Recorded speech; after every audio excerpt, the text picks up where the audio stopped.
toujours là pour parler, on sera toujours là pour donner l'information, mais surtout la bonne information. Chaque jour à partir de 10h, nous avons un grand rendez-vous ici pour de très grands moments de télévision. Nous sommes mercredi, nous irons du côté de la diaspora. Nous avons la ferme conviction que pour bâtir la nation camerounaise, on a besoin de tout le monde. On a besoin de ceux qui sont partis, on aura aussi besoin de ceux qui sont restés. Et ce matin, on posera la question essentielle, celle de savoir ce que la diaspora camerounaise a déjà apporté au pays. Avez-vous l'impression que cette diaspora influence le pays dans le sens positif? Avez-vous l'impression que cette diaspora est importante dans le cadre du bien-être en République du Cameroun? C'est la problématique que nous soumettons au niveau de votre expertise dans le cadre justement de cette production. Pour bénéficier de tout cela, connectez-vous au canal 6 mais également au canal 508 sur Canal Plus International. Vous êtes donc à pic sur Info TV.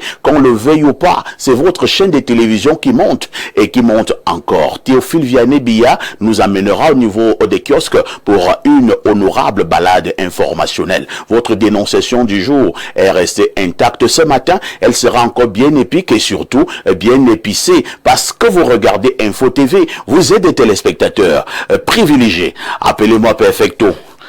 Je modère. Et Jacques Roger qui est de Kiki.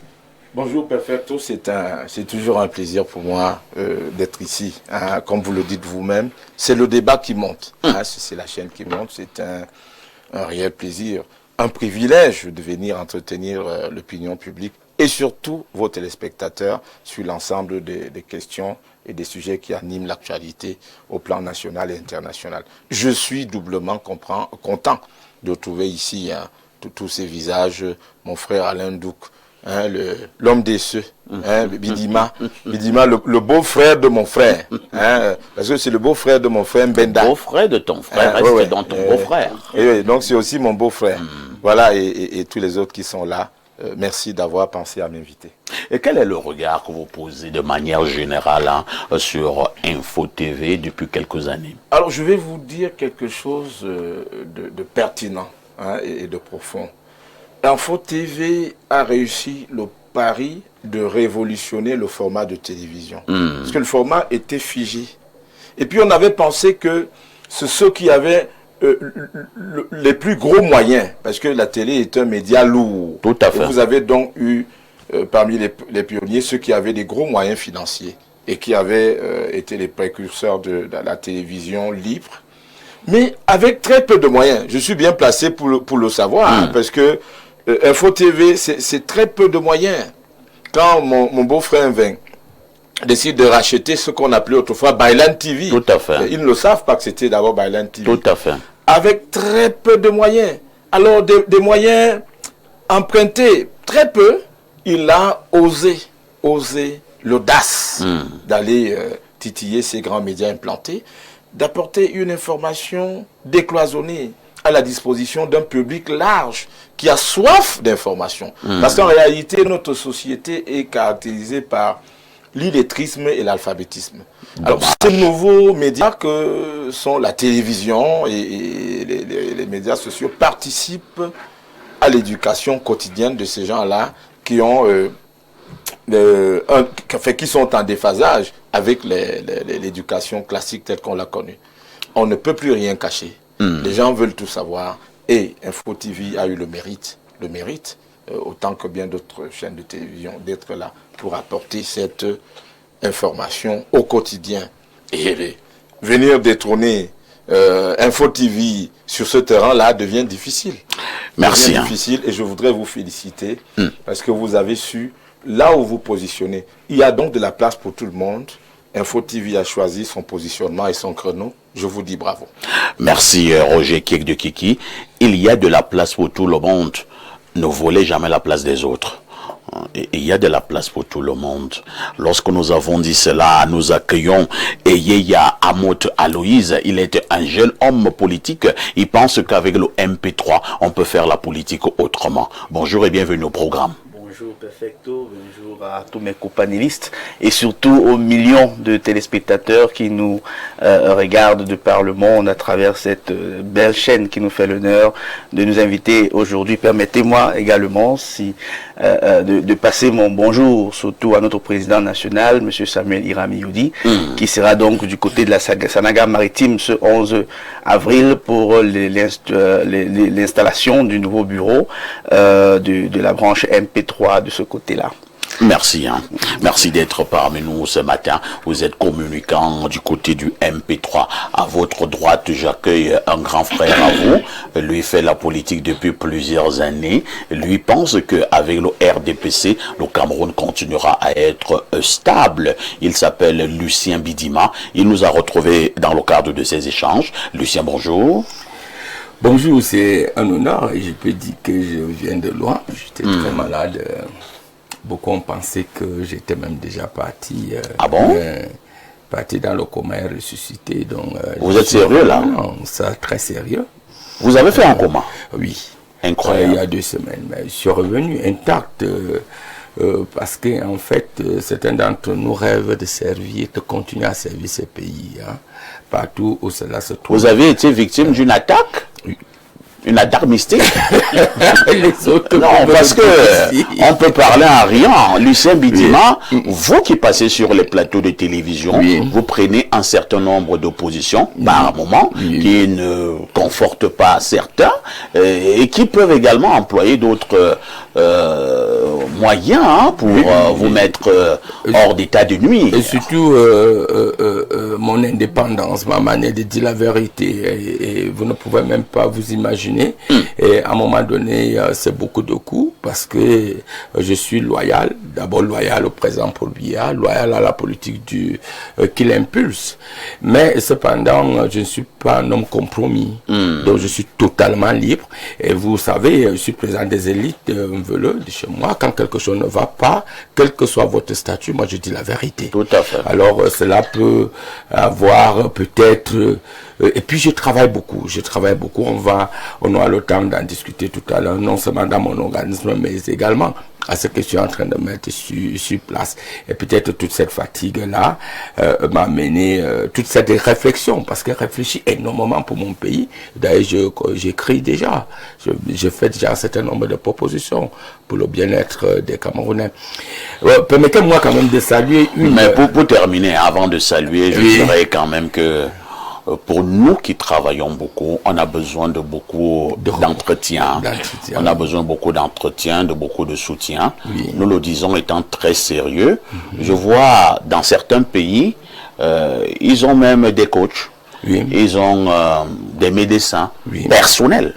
Ils ont des masseurs. C'est-à-dire que, et surtout des masseuses. C'est-à-dire que de temps en temps, vous devez aller retrouver une jeune dame qui vous fait des massages, ça permet que vous soyez un peu, vous relaxer. Elle vous raconte des belles histoires, pas toujours des histoires que non, on a violé une fillette de 3 ans et on l'a égorgée par la suite. Ce sont des choses qui vous mettent dans des états seconds. Il faut manger sain. Et manger équilibré, et surtout manger bio. Éviter beaucoup de viande rouge. Je suis déjà dans cette école, ce n'est pas facile.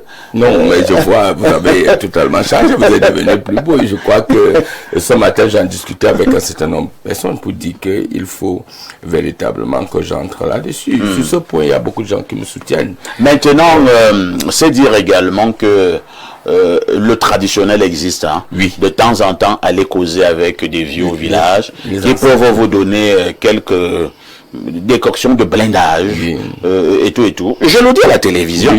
Certains vont dire, ouais, c'est Kaïs, il dit, alors que c'est là-bas qu'ils dorment. Mais ils ne veulent pas qu'on le fasse. Il dit, il faut être blindé. Il faut être blindé. Vous subissez beaucoup d'attaques. Ça, c'est vrai. Alors, vous voulez saluer une jeune dame, je l'admire beaucoup parce qu'elle travaille énormément. Elle s'appelle Alexandra Nyobé. C'est une jeune fille à peine 25 ans, mais qui est en train de mettre sur pied une entreprise, petite entreprise, un centre. À peine 25 ans. Oui, un centre d'appel international. Formidable. et elle y travaille, mais de temps en temps, elle est sous le coup de la fatigue. Vraiment, je l'encourage parce que quand je parle, comme on va parler de la diaspora, elle veut justement travailler avec la diaspora. Et je dis que c'est à cela que nous devons partir aujourd'hui. Les jeunes qui peuvent oser, les jeunes qui peuvent entreprendre sans se lancer forcément dans la politique politicienne. Peut-être qu'on en discutera. Mais je suis revenu renquéqué, prêt à servir mon pays. Et moi aussi, j'attends. Vous attendez quoi? J'attends. Quoi? J'attends un 17h. Ça, c'est la meilleure. On vous le souhaite vivement, Lucien Bidima, dans l'attente de votre 17h. Il y avait un grand commis de l'État, je préfère taire son nom. Il travaillait dans les services secrets, les services de renseignement. Il a travaillé avec Ayidjo, y compris également avec le président Paul Biya. À un moment donné, on l'a mis de côté, on l'a rappelé, on l'a remis de côté pour une deuxième fois. Et il pensait toujours qu'on doit le rappeler. C'est ça, hein, la folie du pouvoir. Certes, il avait un certain âge, il avait servi pendant beaucoup d'années, mais tous les 17 heures, l'oreille était accrochée au poste récepteur. Mais ça le faisait vivre. Il a attendu ces 17 heures pendant 2 ans, 3 ans, 4 ans, 5 ans. On ne l'a plus jamais rappelé. Et il a clamsé. Il ne peut vivre que par rapport à 17 heures. Hein. Il m'a dit de dire, en fait, on peut servir le pays partout, on se trouve. Hein. On va accueillir un autre homme politique. Hein. Lui nous vient de l'UNDP, du ministre d'État Bello Bouba Baïgari, René Danzabé. Vous êtes membre du comité central de cette formation politique. Bonjour. Bonjour, M. Aïssi, et bonjour à tous vos téléspectateurs. J'en profite pour dire bonjour aussi à mes companélistes et transmettre des salutations appuyées du président national de l'UNDP, dont la vitalité ne fait plus débat, qui nous a chargé de saluer tous les téléspectateurs de Info TV. On lui dit merci. Et demander aussi à tous ceux qui nous suivent de venir à la source de l'UNDP, s'informer et de continuer à croire en l'UNDP. Merci à René Danzabé. À côté de moi, il reste mon invité permanent. Lui, c'est Alain Douk. Alain Douk, bonjour. Bien le bonjour, parfait. C'est un plaisir, comme d'habitude, d'être là sur ce plateau pour ce mercredi. Hein. J'étais déjà jeudi. Vous voulez actuellement arriver à jeudi hein, pour parler de sorcellerie. Donc, pour ce mercredi diaspora, je salue mes co-discutants déjà installés. J'ai le plaisir de retrouver l'aîné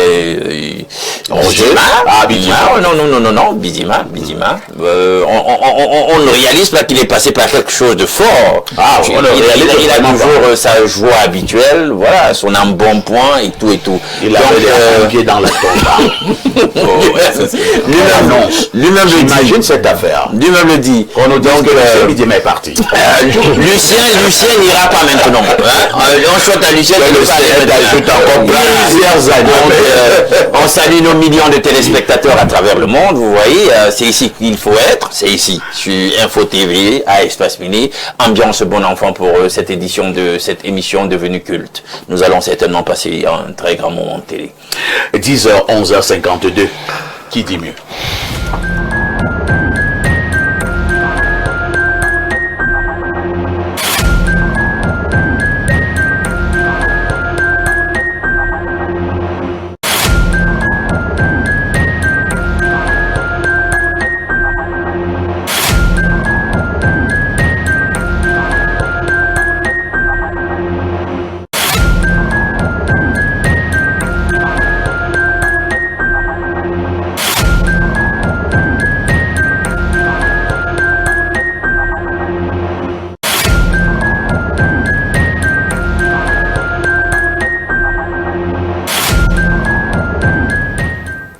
Théophile Vianney-Bia, bonjour. El Perfecto, bien le bonjour. Bonjour à votre riche et impressionnant panel ce matin. Bonjour à nos charmants et fidèles téléspectateurs que je retrouve tous les jours avec beaucoup de plaisir. Comment tu vas? Je vais très bien, merci. Et ce matin, j'ai eu une pensée pour un feuilleton qui passait à la chaîne nationale à l'époque. Ce feuilleton qu'on appelait Le Revenant. Oui. Oui. Donc, lorsque le très grand frère Bidima était en train de parler de son histoire. Immédiatement, j'ai revu le film. Le Revenant, que nous avons bien regardé à l'époque à la chaîne nationale. Les guerrières ne peuvent pas savoir de quoi il est question. C'était un très bon feuilleton avec Tafil, avec Blanche Bilongon. Et pour ne parler que cela. On avait aussi connu à l'époque l'orphelin avec le vieux sorcier, Talon Tampon, comment on l'appelait encore, Essola, et qui voulait absolument en découdre avec Mbita. Un jour, les enfants d'une école primaire à Efoulan, on voulait en découdre avec Essola, et ils ont commencé à le chercher avec les bâtons, avec les cailloux. Pourquoi tu veux tuer le petit Mbita? Pourquoi tu veux tuer Mbita? On leur dit non, c'est le film, c'est le film. Et ils ont cru que c'était la réalité. Et quand ils ont vu Essola, ils doivent tuer ce papa. Ils vont tuer l'orphelin. Donc vraiment très heureux de revoir le très grand frère ce matin. Vous savez, lorsque vous êtes très malade, que vous avez quand même eu le temps de bien travailler pour avoir un peu de bien, pendant votre état de maladie, il y en a qui sont en train de prier pour que vous passiez de vie à trépas. Dommage. Parce qu'ils ont déjà calculé vos vestes que vous mettiez habituellement, ils ont déjà calculé votre véhicule, ils sont en train de calculer même la veuve, du moins votre femme, si elle doit rester veuve. Il y en a qui viennent à l'hôpital pour se rassurer qu'effectivement vous êtes en train de partir. De toutes les façons, à tout cela, nous leur demandons de changer. TVB nous retrouve tous les matins, c'est pour une balade informationnelle. TVB, que disent les journaux? El Perfecto, les journaux qui sont disponibles en kiosque ce matin présentent pas mal d'actualités. Nous ouvrons cette revue de presse avec un journal de la maison. Il s'agit du tri hebdomadaire La Météo de Dieudonné Mveng, qui s'intéresse donc au succès de la CM14. L'Inde félicite le Cameroun. C'est bien sûr l'information qui barre la une de ce journal. Et en page 4, ce journal nous fait savoir qu'au terme de la 14e conférence ministérielle de l'OMC, que le pays de Paul Biya a du 26 au 29 mars à Yaoundé, organisé avec Maestria, le ministre indien du Commerce et de l'Industrie, dans un tweet ce 30 mars, congratule le premier ministre chef du gouvernement Joseph Dione Goutié et le ministre camerounais du Commerce Luc Magloire Mbarga Atangana, président de la CM14. Aussi, Piyuch Goyal magnifie-t-il également l'hospitalité des peuples camerounais, leur magnifique culture et leur pittoresque paysage. C'est en page 4 que ce journal revient donc sur ce tweet ce matin et donne des détails. Parlons bien sûr du succès de la CM14. 14e conférence ministérielle de l'OMC, Cameroun Tribune en parle également et présente les bons points de Yaoundé. Les assises de l'Organisation mondiale du commerce tenues dans la capitale camerounaise du 26 au 30 mars dernier ont enregistré des avancées encourageantes. Accord sur les subventions à la pêche, adhésion massive à la déclaration ministérielle sur les investissements, arrangements provisoires pour le commerce électronique, lancement du partenariat pour le coton, mais aussi les points en suspens sont à retrouver en page 9 et 13 du journal Cameroun Tribune. 14e conférence ministérielle de l'OMC, l'économie en fait également sa une ce matin. Le journal de Thierry Ekouti nous présente ici ces dossiers qui n'ont pas trouvé de consensus à Yaoundé. À l'issue des travaux tenus du 26 au 30 mars 2026 au Cameroun, plusieurs dossiers clés sont restés en suspens. Les négociations vont se poursuivre à Genève lors de la prochaine réunion du Conseil général, d'après ce que nous dit ce journal en page 3. Allons du côté du littoral avec Info Matin de Dieudonné Mveng dans son numéro 1999 de ce mercredi 1er avril 2026. Info Matin présente ici le deuxième corridor et la station de Japoma, mise sous tension en juin et fin des travaux d'extension d'eau en octobre prochain. Ce sont les délais non négociables mis ici entre guillemets par le journal Info Matin que le ministre de l'eau et de l'énergie donne aux entreprises pour assurer l'évacuation de l'énergie électrique du barrage de Nachtigal et l'approvisionnement en eau potable de la ville de Douala. Au cours de ces descentes effectué donc le 30 et le 31 mars dernier dans la région du littoral, Gaston Lunoué-Somba a visité les infrastructures du deuxième corridor de transport de l'électricité, faisant d'une pierre deux coups. Le ci-devant DG de la SCDP a également inspecté la station d'eau potable de Japoma. On reste dans cette descente avec le miroir qui parle de gouvernance. Les travaux d'Hercule du ministre de l'eau et de l'énergie sont présentés ce matin de la page 4 à la page 5. On parle ici de l'accès à l'eau potable, de la lutte contre les délestages, la fraude électrique et les surfacturations, l'accélération des travaux de construction des barrages hydroélectriques et des centrales solaires. Gaston Lunoué-Somba s'emploie au quotidien à redynamiser le secteur vital de l'eau et de l'énergie au Cameroun. Barrage de Nachtigal, mutation en fait également sa une ce matin. Le corridor littoral est présenté en page 7. Le ministre de l'eau et de l'énergie a effectué du 30 au 31 mars 2026 une mission de travail consacrée à la visite des infrastructures visant à transporter une partie de l'électricité publicité produite par cet ouvrage vers cette région. L'objectif à terme est de renforcer la stabilité du réseau national et sécuriser l'acheminement de l'énergie électrique vers les zones de forte consommation. Nous parlons également de cette autre actualité ce matin, actualité triste à retrouver en page 5. Anif, vie et mort d'Ndé Sambone, à retrouver en page 5 du journal de Georges-Alain Boyomo. Au journal Le Jour, on parle également du DG de l'Anif qui est mort. Le ministre des Finances, lui, Paul Montazé, a publié mardi 30 mars 2026, donc hier, une note nécrologique confirmant le décès de Ndé Sambone Hubert, directeur de l'Agence nationale d'investigation financière des suites de maladies. Finance, la nouvelle initiative de Coris Bank au Cameroun est à retrouver ce matin en page 7 du journal d'Aman Mana. Le Messager s'intéresse ce matin à la modification du code électoral, une dérive démocratique. Député du Parti camerounais pour la réconciliation nationale, PCRN, Cabral Libi s'est opposé avec vigueur à la modification de l'article 170, dénonçant un pouvoir excessif accordé au président de la République, à la fois acteur politique et arbitre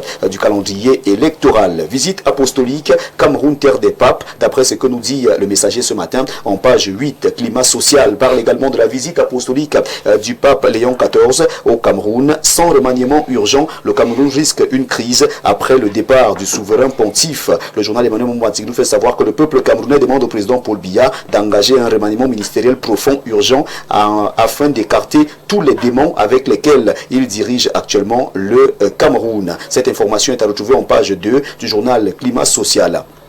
Et nous retrouvons également le du Sahel qui nous amène à Madingring, un cadre de l'UNDP molesté par des Dagoris. Information à lire en page 5 du journal de Guibaï Gatama. Nous refermons cette revue de presse avec l'info à chaud qui parle ce matin d'infanticide. L'infanticide fait des ravages au Cameroun, chicoté à mort par son enseignant à Bayangam. Cette information barre la une de ce journal et est traitée en page 11 du journal L'info à chaud. Journal avec lequel nous mettons donc un terme à cette revue de presse acte 2 sur Info TV ce mercredi matin. Mesdames, messieurs, avec 400 francs CFA seulement, vous avez votre journal disponible en kiosque. Il s'agit bien sûr de 2 pièces de 200, 4 pièces de 100 francs, 8 pièces de 50, 16 pièces de 25, 40 pièces de 10 francs, 80 pièces de 5 francs, 400 pièces d'un franc CFA seulement collectées. Et votre journal vous est servi ce matin. Merci de toujours choisir Info TV pour vous informer. Et merci une fois encore El Perfecto pour cette magnifique tribune. Merci à toi TVB pour cette brillante revue de la presse. Nous nous disons à demain 10h. Oui, avec le même plaisir.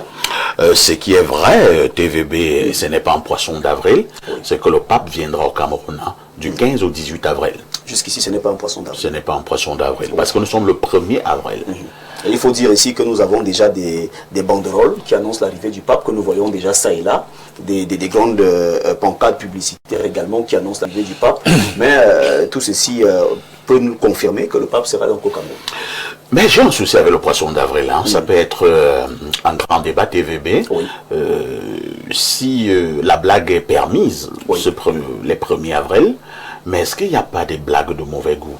C'est-à-dire, quelqu'un t'appelle, tu es au volant de ta voiture, tu es en train de passer par Boumiebel, ou Douala, ton téléphone sonne et tu prends, et il t'annonce que ta femme vient de décéder, un camion l'a percuté du côté d'Odja.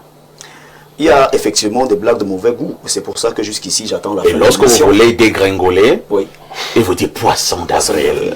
Jusqu'ici, j'attends la fin de l'émission pour que le grand frère nous dise que ce n'était pas un poisson d'avril. Aussi, hein, parce que nous sommes le 1er avril. Non, pour Bidima, ce n'était pas un poisson d'avril. Merci beaucoup. TVB, nous disons à demain 10h. Avec le même plaisir. Mais toujours l'océan au centre de ta vie. C'est de ça qu'il s'agit. Alors, le pape arrive donc au Cameroun. Il y a un journal qui nous dit que le Cameroun est donc une terre des papes. Je me réjouis quand même déjà, Lucien Bidima. On a assisté à un duel au sommaire entre Madame Ketia Cortés, au fait précédé des ministres de l'urbanisme et de l'habitat, contre le maire de la ville, Luc Messia Tangana, au sujet d'un tronçon du côté de Madagascar, allant du côté de la Cité Verte. Un très grand duel. Les gens sont arrivés aux mains parce qu'il fallait mettre du bitume sur ce tronçon-là. Ils ne s'entendaient pas. Mais on a tranché. On a dit que non, qu'on laisse Madame le ministre faire. Lucien Bidima, en 3-4 jours, la route passe déjà. Lucien Bidima, mon étonnement est celui de savoir, donc c'est possible au Cameroun. Le pape fait des choses. Non, moi, c'est une affaire qui est vraiment incroyable. Il faut déjà dire que ça m'a beaucoup embarrassé parce que c'est les deux grands militants du RDPC. Il s'agit du même Messi et de Madame le ministre Cortez. Au fond, quand j'ai suivi les débats qui étaient là-dessus, c'était comme je connais exactement le fonctionnement des marchés publics, comment ça fonctionne, je crois qu'il fallait quelqu'un qui puisse décider ainsi. Vous savez, vous aviez d'un côté le maire qui a donné un marché à une entreprise. Et cette entreprise-là a même demandé un avenant. Et cette entreprise-là protestait le fait qu'il n'a pas Attends, Lucien, vous n'avez pas compris le sens de ma question. Oui, non, je reviens et je vais vous dire pourquoi. Après tout ce que vous dites là, Oui. parce que ça fait des années. Et moi, j'ai vu que donc c'était possible qu'en 3 jours, on puisse bitumer un tronçon de route au Cameroun. On a vu ça, moi je vais mettre ça dans les archives. Oui. Donc c'est possible. Non, c'est possible, c'est un problème. C'est pour cela aujourd'hui on dit c'est un problème de volonté. C'était un problème de management et un problème de respecter la vision politique du président. Là voilà un exemple. Parce qu'en vérité, on se rend compte que tout ce que les gens font aujourd'hui, ils le font sciemment. Si justement... Donc c'est la mauvaise foi. Oui, si on a beau dire, c'est pour ça que je vous revenais qu'on va vous donner des prétextes d'avenant, des prétextes, etc. La parole présidentielle n'est plus respectée. L'aura du Cameroun ou bien la volonté de mettre le Cameroun en avant pour certains n'est plus respectée. Voyez-vous, d'ailleurs, je n'ai jamais été d'accord, et je le dis, je connais bien le président Paul Biya, quand c'est un homme qui respectait la hiérarchie et l'autorité de l'État. Madame le ministre Cortez était dans ses droits et aujourd'hui, on voit que lui, elle avait cette ferme volonté de faire bouger les choses. Parce que quand le pape arrive, le pape n'est pas comme un président lambda. Quand le pape arrive dans un pays, ce pays-là, totalement est sur le fait des rames de tout le monde entier. On veut tout voir. Et puis, on doit montrer cette image de développement, cette image d'hospitalité, cette image des gens qui peuvent faire quelque chose. Donc, je dis, il faut tirer chapeau à cela. Mais cependant, on va beau vous dire qu'il faut respecter les procédures. Mais attendez, quand le président de la République a déjà parlé quelque chose, a déjà dit quelque chose. Mais les procédures, oui. Mais les procédures, on peut les mettre de côté. Pourquoi? Parce que dans tous les ministères ou dans toutes ces mairies-là, il y a les fonds d'urgence qu'on peut traiter à un certain... Il y a même ce qu'on appelle les caisses d'avance. Alors, mais j'ai dit, moi je suis content que ce problème soit terminé ainsi. Mais je vous rassure perfecto, il y aura des conséquences. Ah, tant mieux. Hein.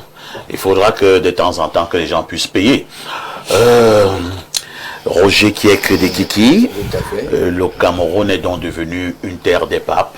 Oui. De manière très régulière, nous les recevons au Cameroun, du pape Jean-Paul II en passant par le pape Benoît XVI, et ils sont venus au Cameroun maintenant. Il s'agit de Léon XIV. Oui, le pape arrive au Cameroun, nous sommes contents.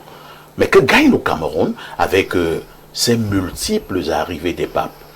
D'abord, je reviens sur ce que Lucien disait tout à l'heure. Les procédures ne sont pas du papier hygiénique avec lequel on se torche le derrière. C'est la loi. On ne piétine pas les lois, il ne faut pas que les gens... Parce que justement, on est en plein dans la décentralisation. La société qui faisait la route depuis 7 ou 8 mois se plaint de n'avoir pas eu les financements à temps. C'est pour ça qu'elle a été défaillante. Et moi, je comprends donc qu'on crée la défaillance. On crée la défaillance et on arrive avec une multinationale pour substituer une société nationale. Et comme c'est le pape et qu'il y a des fonds spéciaux, on vient les gérer de manière spéciale. Lucien qui connaît les passations, les procédures, on ne superpose pas un marché public sur un marché public. À vrai dire, le RDPC devrait être cohérent. Madame la ministre peut appeler le super maire et lui dire que puisque le pape arrive, qu'est-ce qu'on fait de ci ou de ça, puisque apparemment les fonds étaient bloqués. On connaît un retard au ministère des Finances. Qu'est-ce qu'on fait? Qu'est-ce qu'on fait? Bon, je referme ça pour dire que très bien. Il manque de volonté et de sérieux de la part même de l'élite. Notre gouvernance pose un certain nombre de problèmes qu'il va falloir adresser en face. Maintenant, le pape qui arrive, les papes aiment le Cameroun. J'ai rencontré... Qu'est-ce que le Cameroun a gagné? Oui, alors je vais vous surprendre en vous disant que quand les papes là arrivent, il y a des budgets. Il y a même parfois des financements qui viennent du Vatican. C'est un État très riche. Oui. Non, ils viennent. Il y a des financements qui viennent. Moi, j'ai d'autres informations. Hein. On nous dit plutôt que c'est l'inverse. Mais je vais vous que surprendre. chaque arrivée du pape, le Cameroun saigne. Il y a des financements qui viennent.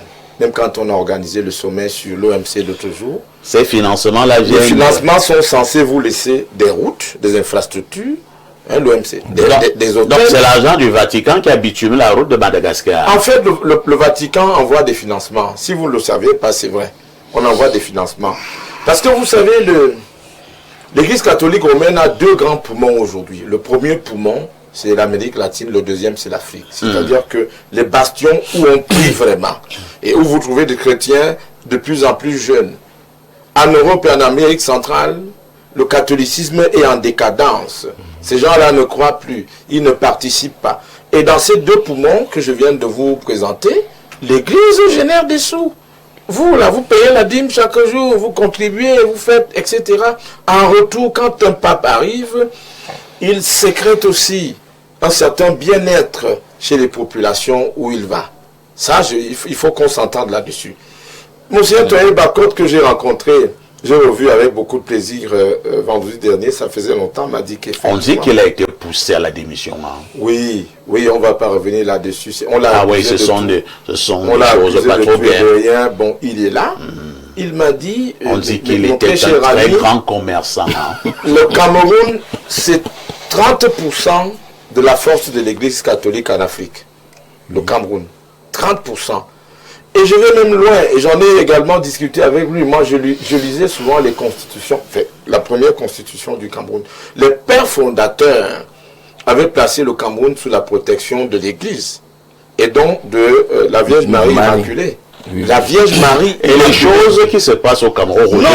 Vous attendez, les choses qui se passent au Cameroun en ce moment. Vous avez vraiment l'impression qu'on a placé ce pays sous la protection de l'Église? En 1996 et plus tard, les savants et les sachants ont enlevé cette disposition-là de la Constitution. La première Constitution plaçait le pays sous la protection. Peut-être parce qu'ils ne voulaient pas de l'hypocrisie. Bon, si vous voulez. Voilà, ils voulaient qu'on tombe dans le diable. Quand vous visitez Yaoundé, vous allez trouver des vestiges de l'Église catholique ici. On vous parlera de Monseigneur René Graffin. Vous avez vu même le premier délégué du gouvernement, comme on l'appelait, Fouda André, offrait des terres et des terrains à l'Église catholique. Une grosse duperie, hein. Non, quand vous rentrez même dans le Cameroun profond, même sous la colonisation allemande, entre guillemets, vous trouvez des églises implantées un peu partout. Je vous assure que même dans les tréfonds du Septentrion, dans l'extrême nord, vous avez des vestiges de l'église. Ils ont eu l'influence d'un certain Simon Péquet, qu'ils ont appelé Baba Simon, là-bas dans le Septentrion. En réalité, le Cameroun n'est donc pas un pays banal pour l'Église catholique. Le Cameroun est un très grand foyer de l'Église catholique romaine et je trouve normal que, de manière répétitive, ces grands bergers arrivent ici pour regarder leurs oreilles. Et il y a d'ailleurs eu toujours, au départ, comme une combinaison, une dualité entre l'Église catholique et le pouvoir de Yaoundé. Merci. Un peu comme en France. Merci. Hein. René Danzabé, nous nous targuons, hein. Nous faisons un tout petit peu comme Roger Keck, nous nous bombons le torse en disant que le Cameroun est l'un des pays qui a été le plus visité par les papes. Mais certains nous font comprendre que ces visites des papes en terre camerounaise, ça nous coûte beaucoup, hein, des yeux de la tête en termes de dépenses financières. Entre-temps, est-ce qu'à chaque arrivée du pape au Cameroun, nous avons la preuve de ce que le Cameroun se porte mieux? Merci pour cette question. Moi, je me pose une question. Oui. De mémoire de jeune garçon en 1984, j'avais vécu l'arrivée du pape Jean-Paul II ici. C'était en 1985. 85 précisément, merci bien. Alors, de 85 à 2026, ça va faire 41 ans. Entre-temps, il y a eu des papes qui se sont succédés au Cameroun. Tout à fait. Alors, je crois que la question légitime qu'on peut se poser, c'est de savoir quel est l'état de service de ces papes-là. Pendant toute cette visite-là, quel est leur état de service? Qu'est-ce que le Cameroun a gagné? Alors, pour moi, je voudrais d'abord faire remarquer qu'un pape, c'est un homme spirituel. C'est un homme qui porte une carrure spirituelle, qui vient, en principe, pour des questions spirituelles. Mais lorsque le pape vient rencontrer le président de la République, c'est vrai, il est aussi un chef d'État. Qu'est-ce qu'il vient faire précisément? De mon point de vue, le Cameroun ne peut pas se targuer d'avoir reçu les papes, d'avoir reçu quelques conséquences positives d'un point de vue matériel, d'un point de vue financier, d'un point de vue politique. Parce qu'aujourd'hui, le Cameroun aujourd'hui vit une réalité qui est un peu, on va dire, désolante. D'un point de vue de la gestion des affaires publiques, le Cameroun n'est pas parmi les meilleurs. Moi, je le dis aujourd'hui en tant que représentant de l'UNDP. La rixe que nous avons vécue entre le ministre de l'Habitat et le délégué du gouvernement est une preuve que... le maire de la ville. Le maire de la ville est une preuve que le Cameroun n'a pas reçu assez de ces hommes politiques, de ces hommes spirituels qui représentent l'Église. Parce que de mon point de vue, un pape qui vient dans un pays devrait venir toiletter les comportements, toiletter la manière de gérer, toiletter l'approche que nous avons du management public. Aujourd'hui, le Cameroun offre un visage désolant. Donc je dirais que la risque qu'il y a eu entre le ministre de l'Habitat et le maire de la ville est une preuve que nos amis du RDPC ne travaillent pas pour le gouvernement ni pour les populations, mais travaillent pour leurs propres intérêts. Et de mon point de vue, les visites de ces papes-là n'ont aucune influence ni matérielle, ni financière, ni publique, ni même managériale sur notre comportement au niveau du Cameroun. Très bien. Merci. Et il y a Amote Aloïse, en principe, avec l'arrivée de tous ces papes depuis des années, on devrait déjà voir le Cameroun avec une très bonne hygiène morale. Les caisses de l'État devraient être gérées avec une très grande sérénité, la bonne gouvernance, les comportements. On devrait s'éloigner en principe des féminicides, des fratricides, des infanticides. Alors quel est ce pays qui est régulièrement visité par des papes et où nous faisons montre d'un satanisme par moment à ciel ouvert? Merci pour cette question. C'est un paradoxe. Un grand paradoxe autant. Et on a lieu de poser la question, mais pourquoi les visites du pape s'il n'y a pas vraiment d'impact moral dans le comportement des Camerounais? J'aimerais d'abord apporter une clarification. Selon ce que j'ai lu d'une très bonne source, quand le pape arrive, d'abord c'est sur invitation. Donc, chaque État peut inviter le pape. Et le pape est libre d'accepter les invitations. Alors, il a été invité et il est donc venu. Et puis, quand tu invites le pape s'occupe de sa suite. Mais il y a des choses qui incombent, des charges qui sont aux frais de l'État. Et je pense que l'aménagement des routes et tout ça revient à l'État.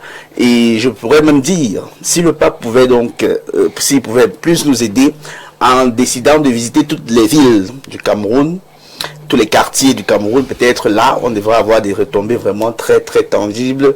On devrait avoir des routes vraiment très très bien réhabilitées autour de partout, parce que on va donner une bonne impression au pape et puis à l'international. Vous pensez que le pape Léon XIV ayant à Yaoundé, il n'y a vraiment pas de bonne route? Je pense qu'il est très bien informé. Je pense qu'en tant qu'un chef d'État, vous vous moquez donc de qui? Il est en tant que chef d'État, il est très bien informé. Je pense que si on doit attendre la venue du pape pour pouvoir vraiment aménager nos routes, alors il y a un problème, il y a un grand souci. Je pense qu'il y a des fonds votés dans le budget chaque année pour la réhabilitation des routes, pour l'aménagement des voies d'accès, je sais pas, dans des marchés et tout, dans nos villages, des zones enclavées. Je crois que la venue du pape, en tant que figure spirituelle, devrait vraiment nous aider à réconcilier les Camerounais. Je pense que ça devrait être très bien. Devrait être l'objectif primaire, peut-être dans les zones anglophones. Qui vient en tant que réconciliateur, qui facilite vraiment ces négociations-là, que les Camerounais puissent se parler, peut-être en tant qu'homme de l'Église, en tant qu'homme spirituel, il peut vraiment nous aider à vraiment amorcer vraiment cette crise qu'on est en train de vivre pendant des années maintenant. Merci.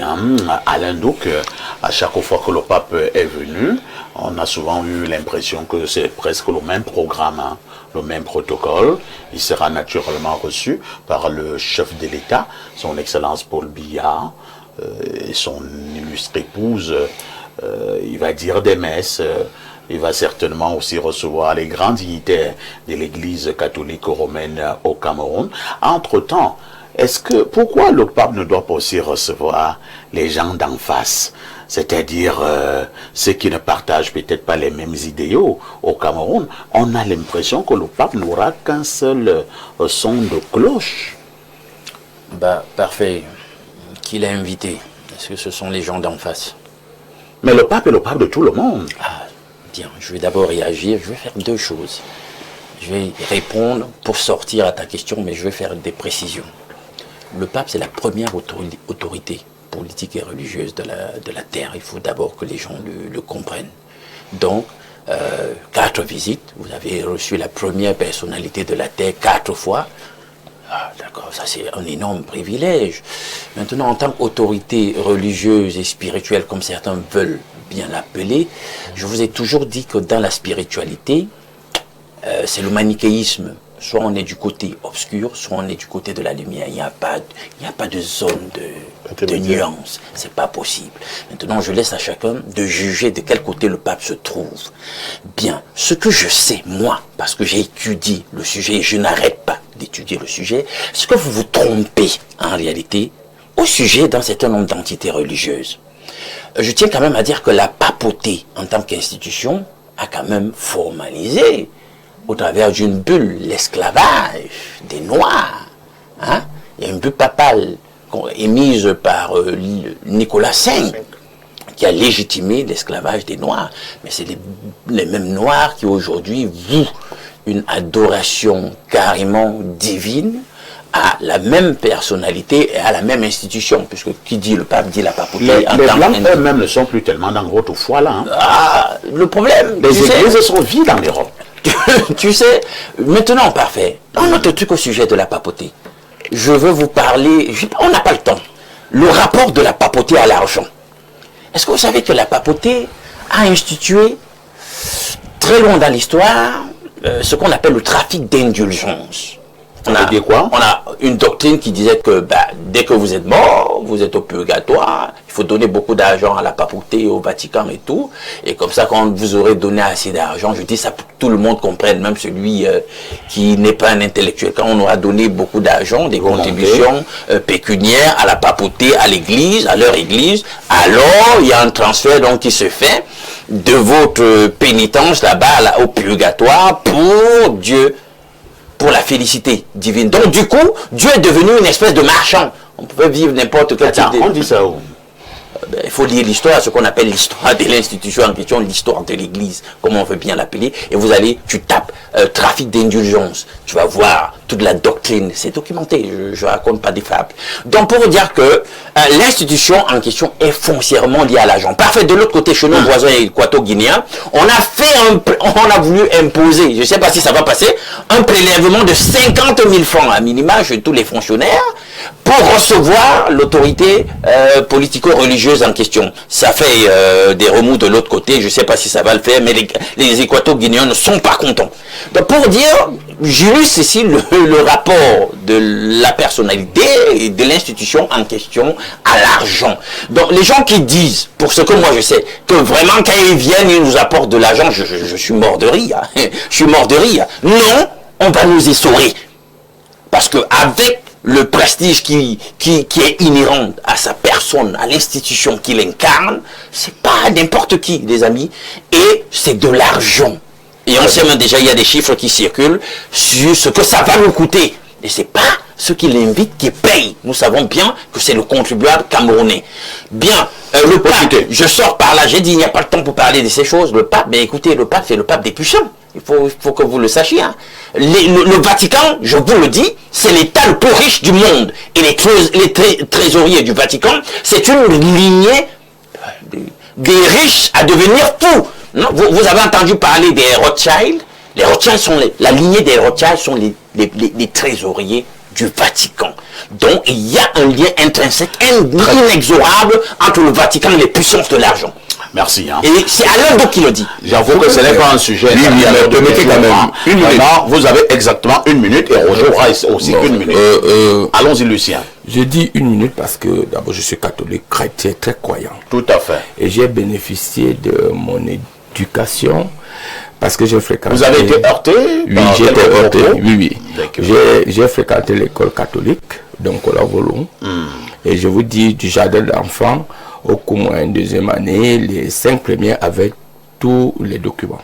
Et j'étais toujours parmi les 5 premiers. Donc j'ai eu toute ma documentation, les livres, cahiers, fournitures scolaires, grâce à l'Église catholique.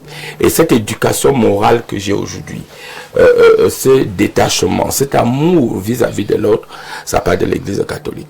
Donc du 2, je voudrais dire qu'on ne peut pas parler du pape de cette manière-là. Ce n'est pas pour le Cameroun. Il y a près de 1,4 milliard de catholiques chrétiens dans le monde, le minimum. Et là-dedans, l'Amérique vient en première position. En deuxième position, d'ailleurs, c'est l'Europe, l'Amérique, d'une manière globale. Et en troisième position, l'Afrique. Ça, on peut le dire ici. Et quand vous allez dire que depuis qu'il vient au Cameroun, il y a toujours les problèmes, mais je vais vous dire, le pape habite l'Italie. Le Vatican se trouve en Italie. C'est là-bas, en Italie, qu'on retrouve la mafia. Aujourd'hui, quand on regarde le pape même en question est américain. Aujourd'hui, la guerre qui se passe en Iran, c'est avec les Américains. Quand on regarde l'église catholique est même né où? Le chrétien même, Jésus-Christ même est né où? Il est né en Israël. Aujourd'hui, on connaît tous les problèmes qui sont là-bas. Donc, il ne faut pas stigmatiser le Cameroun. Et d'ailleurs, regardez le programme du pape actuel. Le pape fait sa première messe où? Il a décidé de partir à Bamenda. Mais regardez combien de chefs d'État, même au monde, peuvent aujourd'hui dire nous partons à Bamenda. Et quand le pape part à Bamenda, il ne rencontre pas que les officiels. Il a décidé d'ouvrir le dialogue. Il a décidé de prendre à bas le corps. Il va discuter avec les ambassadeurs. Il va discuter avec tout le monde pour la paix. Tous les opposants. D'ailleurs, c'est écrit dans son agenda. Ce n'est pas à moi de dire l'agenda, mais il faut déjà magnifier. Il faut respecter. Est-ce que il faut féliciter. Non, il faut féliciter le fait que le pape ait décidé de partir à Bamenda. Il pouvait s'arrêter à Yaoundé. Deuxième, c'est où? C'est à Douala. À Douala. Et je veux vous dire que quand on regarde au niveau même du RDPC, c'est des zones plus ou moins hostiles. Mais lui, il a décidé d'y aller.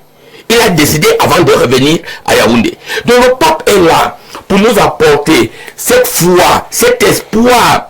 Ce n'est pas le pape, c'est nos comportements. Parce que quand on vous demande, il a dit d'être du côté noir ou du côté de la lumière. Moi, je suis du côté de la lumière. C'est à tout un chacun de choisir. Et ce n'est pas forcément la floraison de toutes ces églises qui nous dira que et du côté de la lumière, bien entendu. Et je suis toujours très dérangé. Non, lorsque les autres obédients, dont on reconnaît tellement tant de problèmes, dont on ne connaît même pas la hiérarchisation, dont on ne connaît même pas l'apport au quotidien, mais dont on sait aujourd'hui qu'au Cameroun, la seule église, j'ai dit la seule église ou la seule obédience chrétienne et même musulmane qui a le plus formé des Camerounais, c'est l'église catholique. On retrouve les écoles partout, les dispensaires partout. Et c'est pas ça le problème. Et le président Paul Biya lui-même, il est là pieux, il est là comme il est là courageux. C'est parce que d'une année il est chrétien, alors si on n'est pas d'accord avec l'église catholique, on ne doit pas heurter ceux qui sont avec l'église catholique. Au Cameroun, du coup, on dit juste de la population camerounaise et près de 10 millions de Camerounais sont catholiques. Alors il faut quand même avoir raison garder. Non mais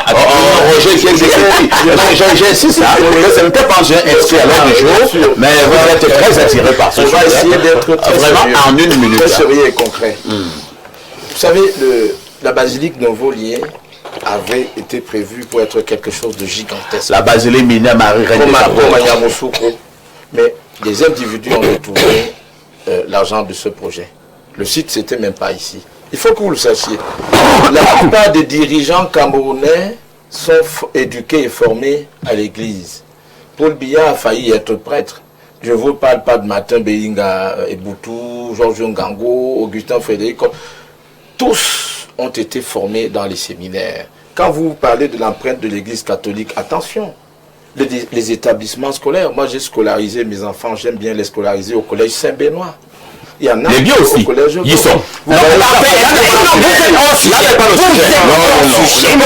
L'Église catholique n'impacte pas. Et je vous dis que dans les établissements où nous scolarisons nos enfants, le lundi, on commence par la prière.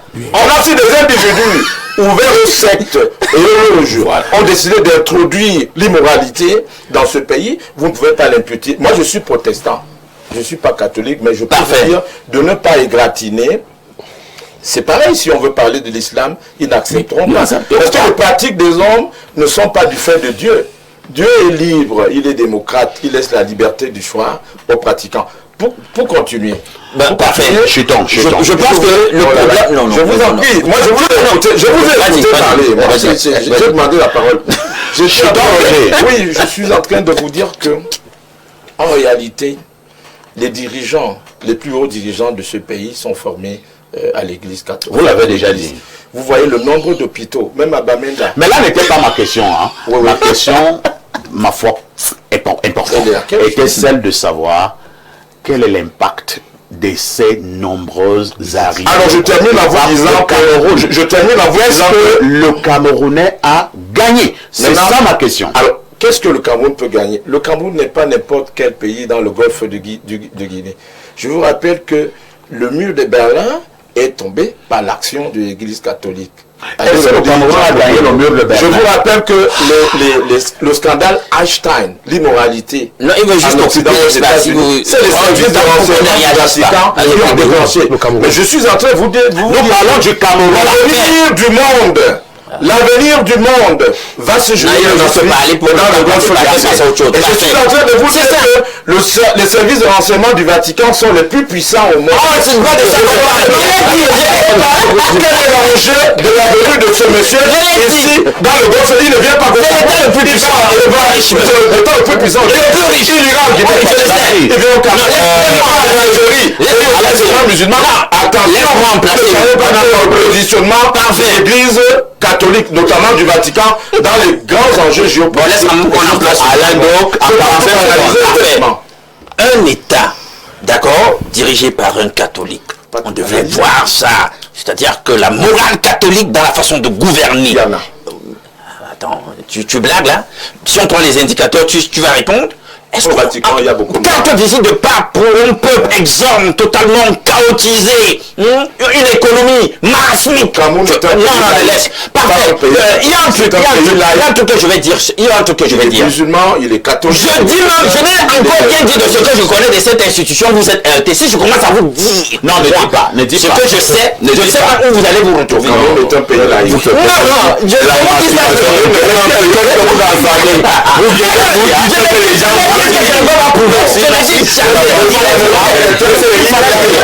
la laïcité de l'État du Cameroun. C'est ce qu'il va dire concernant l'arrivée du pape. À toute pour la suite.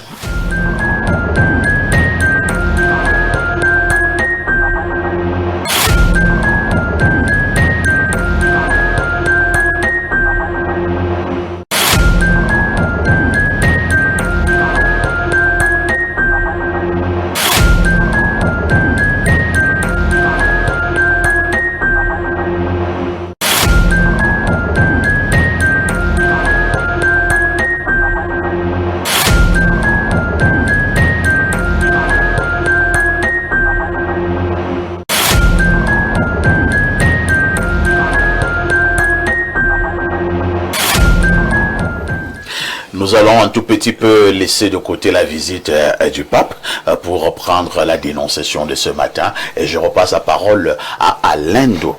Ah, la dénonciation de ce matin.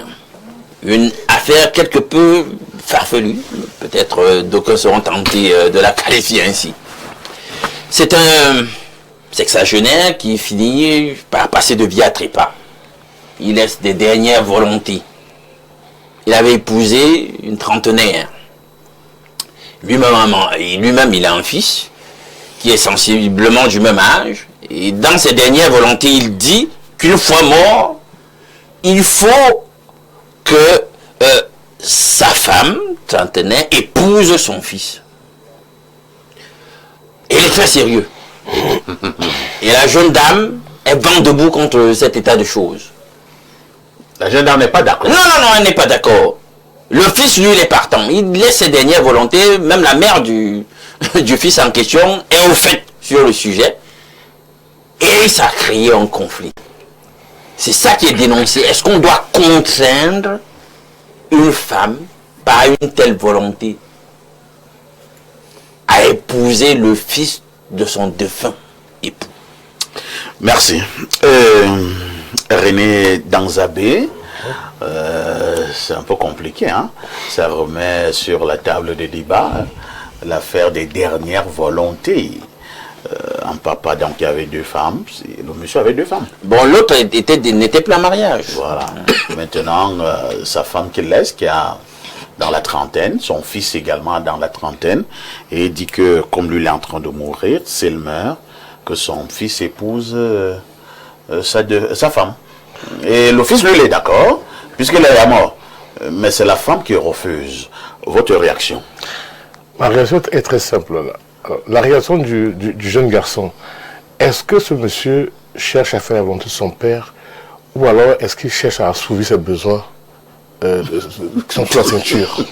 C'est la question qui se pose immédiatement après ça. Répondre à cette question. Alors, de mon point de vue, je pense que d'un point de vue moral, ce que ce garçon est en train de faire, c'est au-delà de l'inceste. Et je pense que quelqu'un qui n'avait pas des intentions négatives vis-à-vis de son père et de sa belle-maman ne peut pas poser un acte pareil. Mais René, oui. Je vous interromps pas, vous gardez d'ailleurs le microphone. Oui. Dans cette communauté du Cameroun, dont je préfère taire volontairement le nom, on me dit que lorsque le papa meurt, le successeur hérite de toutes ces femmes, à l'exception de sa propre maman. Comment, là-bas aussi c'est l'inceste, c'est comment? Bon, je voudrais d'abord faire comprendre que l'inceste est un mot qui existe dans une communauté culturelle donnée. Ok? Les mots n'existent que dans un contexte culturel. Alors, vous n'allez pas me dire que... Attends un peu, comment ça? Comment ça, les mots n'existent que dans un contexte culturel? Oui, tout à fait. C'est-à-dire que chez nous c'est l'inceste, chez toi c'est pas l'inceste. Dites-moi comment on épouse sa cousine. Je vous dire des choses. Si je voulais dire... Ah, ça c'est l'endogamie. Chez nous, quand tu vas avec ta soeur, c'est l'inceste. Et chez toi, c'est pas l'inceste. On parle de l'inceste direct. Je vais vous dire une chose, c'est que moi je suis de l'extrême nord. Ça tombe bien parce que vous êtes là-bas. Et je sais pourquoi vous posez cette question. Le mot inceste n'existe pas quand vous épousez votre cousine du côté maternel. Donc chez vous, vous êtes... Si c'est paternel, c'est bon. Du côté maternel, il y a inceste. Mais du côt paternel, il y a inceste. C'est l'environnement culturel. Vous comprenez un peu. Donc, tout est question de l'environnement culturel. Vous voyez un peu. Et il existe dans certaines communautés du Nord, effectivement, où lorsque le fils prend en succession la chefferie de son père, il hérite de toutes ses femmes. Mais cet héritage n'est pas sexuel. Il hérite de toutes les femmes de son père, mais n'a pas de rapport sexuel avec ces femmes-là. Comment ça? Ça c'est chez vous, parce qu'ailleurs, Oui, ça c'est chez nous. Alors, ce que ce jeune garçon a posé comme acte, ça dévoile ses intentions qui existent avant la mort de son père. Il avait des intentions envers cette femme avant. Est-ce qu'on doit blaguer avec les dernières volontés d'un défunt? Tout dépend de l'éducation spirituelle qu'on a. Il y a des gens qui n'ont aucune éducation spirituelle et de ce point de vue s'en foutent des dernières volontés de Donc ce garçon doit faire montre de désobéissance à l'endroit de son papa. C'est pas, on ne désobéit pas à un mort. On obéit à quelqu'un qui est vivant. Parce qu'il y a une interaction entre les vivants. Donc, écoutez, il n'y a pas d'interaction matérielle entre un mort et un vivant. Il a dit avant de mourir. Il l'a dit. Il était encore vivant. Il l'a dit. Mais, vous savez, chacun a ses convictions personnelles. Donc les testaments ne doivent donc plus exister. Voilà. Les testaments ont un caractère légal. Non, mais si on dit oui, mais c'est pas construit par écrit. Dans ce cas précis, rien n'était inscrit de manière précise. On n'a pas précisé. Merci René. C'est un problème un peu complexe. Bidima, que doit faire cette jeune dame, puisque la jeune dame dit qu'elle n'est pas partante, mais le fils du défunt, lui, il pense que la jeune dame doit le faire. Et si elle ne le fait pas, ça va être compliqué. D'abord, je tiens à repréciser, s'il faut repréciser la pensée ici. Hein. Moi, je suis un petit patriarche d'ailleurs. ce n'est pas le garçon qui a demandé de partir avec sa maman. Pas du tout. Il faut que ça soit clair. Le plus souvent, comment ça se passe? Quand un patriarche est décédé, vous partez dans ce que nous appelons les socs. La concertation familiale. Et dans la concertation familiale, on dit là-bas les volontés du père. Et le plus souvent, celui qui ne suit pas ça, subit. Alors, on ne sait pas pourquoi, parce que quand on est patriarche à un certain niveau, il y a les choses qu'on laisse à sa femme. C'est dans le ventre qu'on laisse à sa femme. Et on choisit donc un héritier peut-être qui peut vous succéder, qui doit continuer à pérenniser un certain nombre de choses. Parce que vous avez parlé là de tradition, moi je suis très d'accord avec vous, parce qu'on fait tout comme si tout se résume ici à Yaoundé ou chez les Blancs, les livrets des Blancs. Au village, c'est bien clair. Si ce monsieur a pris cette décision n'a pas été prise le jour. C'est une décision qu'il a d'abord prise la nuit. C'est-à-dire qu'il s'est concerté avec ces gens. Il a dit ce que je vais laisser là. Je vais laisser ça à ma femme. Et vous savez que c'est toujours les femmes qui protègent. Et que c'est mon fils qui va pérenniser, qui aura ma place. À partir de ce moment, ça devient compliqué. Et je dis que, effectivement, si la femme a aimé son mari, parce que qu'est-ce qui se passe? On trouve toujours que ce genre de femme, peut-être même au village, il a un petit copain de gauche à droite, etc. Mais si on a dit formellement, il faut qu'elle pose le problème formellement. Et comme elle connaît qu'elle ne peut pas formellement poser le problème, il faut encore une concertation des aînés, des patriarches. Mais je ne peux pas condamner, parce qu'il y a quand même quelque chose qui est ridicule, de dire que au nord, à l'extrême nord, les gens épousent leur soeur du côté maternel. Là, il n'y a pas l'inceste. Là, il n'y a pas l'inceste. C'est le côté maternel. Et vous savez, c'est le côté maternel il y a même qui est plus regardant, parce que la filiation est plus forte. La filiation est plus forte. Donc, ils acceptent cela. C'est l'épouse l'endoxienne. Voilà. Et ils acceptent cela. Mais de l'autre côté, lorsqu'un papa, d'ailleurs, les deux ne sont, on ne peut même pas parler d'inceste, d'autant plus que les deux ne sont même pas parentés.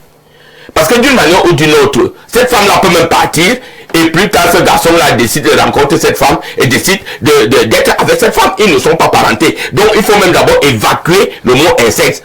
Si c'était sa propre mère, là, on allait parler d'insectes.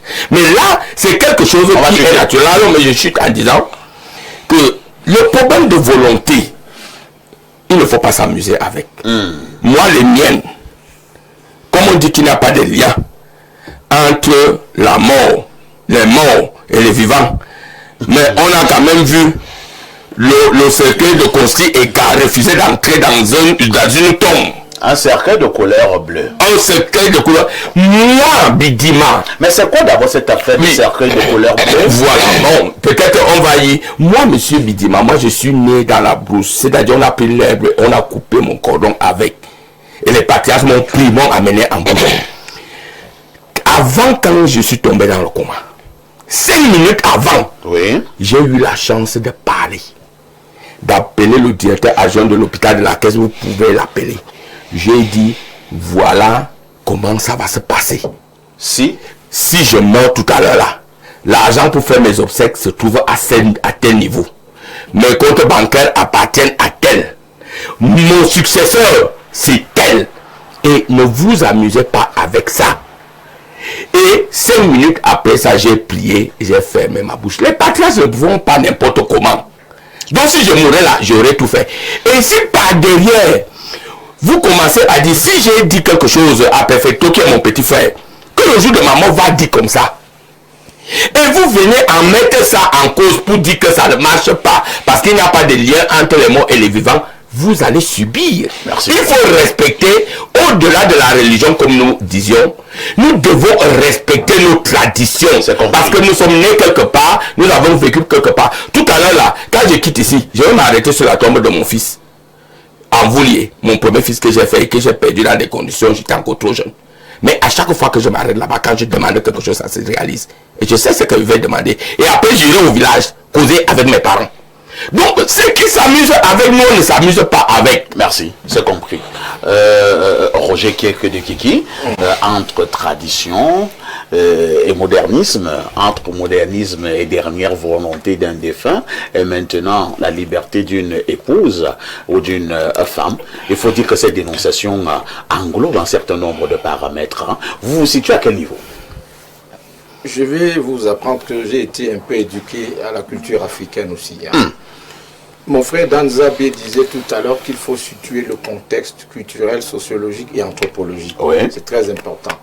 Vous savez, quand certains rois décèdent souvent, le successeur, chez les Bamoun, vous l'avez ailleurs, le successeur hérite de toutes les femmes du papa, sauf la maman. Tout à fait. Et ailleurs, quand on initie le futur roi, quand on le met dans la chambre noire, que les autres appellent le lakam, celle qui lui donne à manger, c'est la plus âgée des épouses de son père, la plus vieille qui ne règle plus. Et d'ailleurs, il est initié aussi sexuellement par la plus âgée là, etc. Bon? Oui, tout à fait. C'est-à-dire que c'est culturel et anthropologique. Le monsieur là doit faire les choses compliquées avec la plus âgée. Parce qu'une femme monoposée, c'est une autre dimension sur le plan mystique. Maintenant, celui dont vous parlez, est-ce qu'il était un mystique? Est-ce qu'il était un roi? Parce que Bidima situait tout à l'heure. Est-ce que... Moi, j'ai connu quelqu'un qui faisait l'amour à l'épouse de son fils par transposition, en passant par le corps de son fils. Si, je il faut faire attention. Il rentrait dans le corps de son fils. C'était une combinaison entre lui et son fils. Jusqu'au jour où de la chancellerie, là. Non, vous parlez de choses ici. Vous pensez que vous êtes très fort. D'autres gens ont étudié ces choses-là, savent ces choses-là. Parce que Bidima a ouvert une piste. Forcément que le vieux, parce que le ventre de la femme est un sanctuaire. C'est pour ça que quand le bébé se trouve là-dedans, il est à l'abri de toutes les maladies, même du sida. Il y a des hommes qui se cachent dans le ventre de leur femme. Oui. Bon, alors s'il a laissé des choses là-bas, et que le successeur est censé aller chercher sous protection, il faut bien clarifier ça. On ne fait pas un jeu sans mêler les acteurs en question. Parce que la dame, elle semble perdue, elle n'est pas dans cette affaire. Mais maintenant, je parle comme un citoyen normal. Moi, en tant que journaliste, j'ai souvent traité d'une affaire. Il y a eu un célèbre footballeur ici. Moi, j'étais parti en Colmé quand il est décédé. Bien fouet. Alors, quand il est parti, c'est d'abord le père qui voulait rester avec sa veuve. Elle est vivante, hein? Elle n'a pas aimé. Après, le père a dit, c'est le frère de ton mari. Jusque-là, elle n'a pas aimé et on lui coupait les vivres. Sachez que les femmes ne sont plus des marchandises. C'est-à-dire que il faut conquérir la femme. Il faut la séduire. Il faut l'amener à accepter. Quand j'ai voulu situer le processus actuel, est-ce que c'était un processus mystique? Est-ce que c'est un rituel? Est-ce que c'est une consigne simple et ordinaire laissée dans un testament? Auquel cas, nous sommes dans un état de droit. Les femmes ne sont plus des choses ou des objets. On ne les prend plus comme ça. Si vous voulez la veuve de votre frère, vous devez la séduire. Vous devez l'amener à adhérer à votre veuve. Bon, j'ai essayé de faire le tour. Aloïse. Mais quelque chose de suspect a l'air caché derrière cette histoire. Aloïse et Yeya, il y en a qui ont dit des choses là, que ce soit Lucien Midima, et maintenant Roger a entériné. Il y a certains mystiques qui peuvent mettre des choses de leur vivant dans le ventre de leur épouse. Et quand ils partent, ils aimeraient peut-être que ce soit un de leurs fils qui reste avec son épouse, bien un de ses frères. Entre-temps, la dame en question, est-ce qu'elle est au courant que toi tu as mis, que le monsieur a eu à mettre des choses dans son ventre? Dans tes pactes là-bas, est-ce que le monsieur avait d'abord demandé le consentement de cette dame? Si c'est le cas. Les femmes doivent consentir, elles doivent être libres de choisir si oui ou non elles veulent adhérer à cela. Et ça revient à une question que je me pose depuis que on a lancé ce débat. Est-ce toute dernière volonté, est-ce qu'on doit respecter toute dernière volonté? C'est un autre débat. Par exemple, si la dernière volonté était de tuer sa femme, est-ce qu'on devait être là en train de débattre sur cela? Je pense qu'on devrait respecter les libertés de tout un chacun et dans la limite du possible, on peut respecter la dernière volonté de notre papa qui est décédé ou bien celui qui est parti, mais la liberté des vivants, la liberté de ceux-là qui sont appelés à exécuter cela doit être respectée. Et je pense que c'est très fondamental.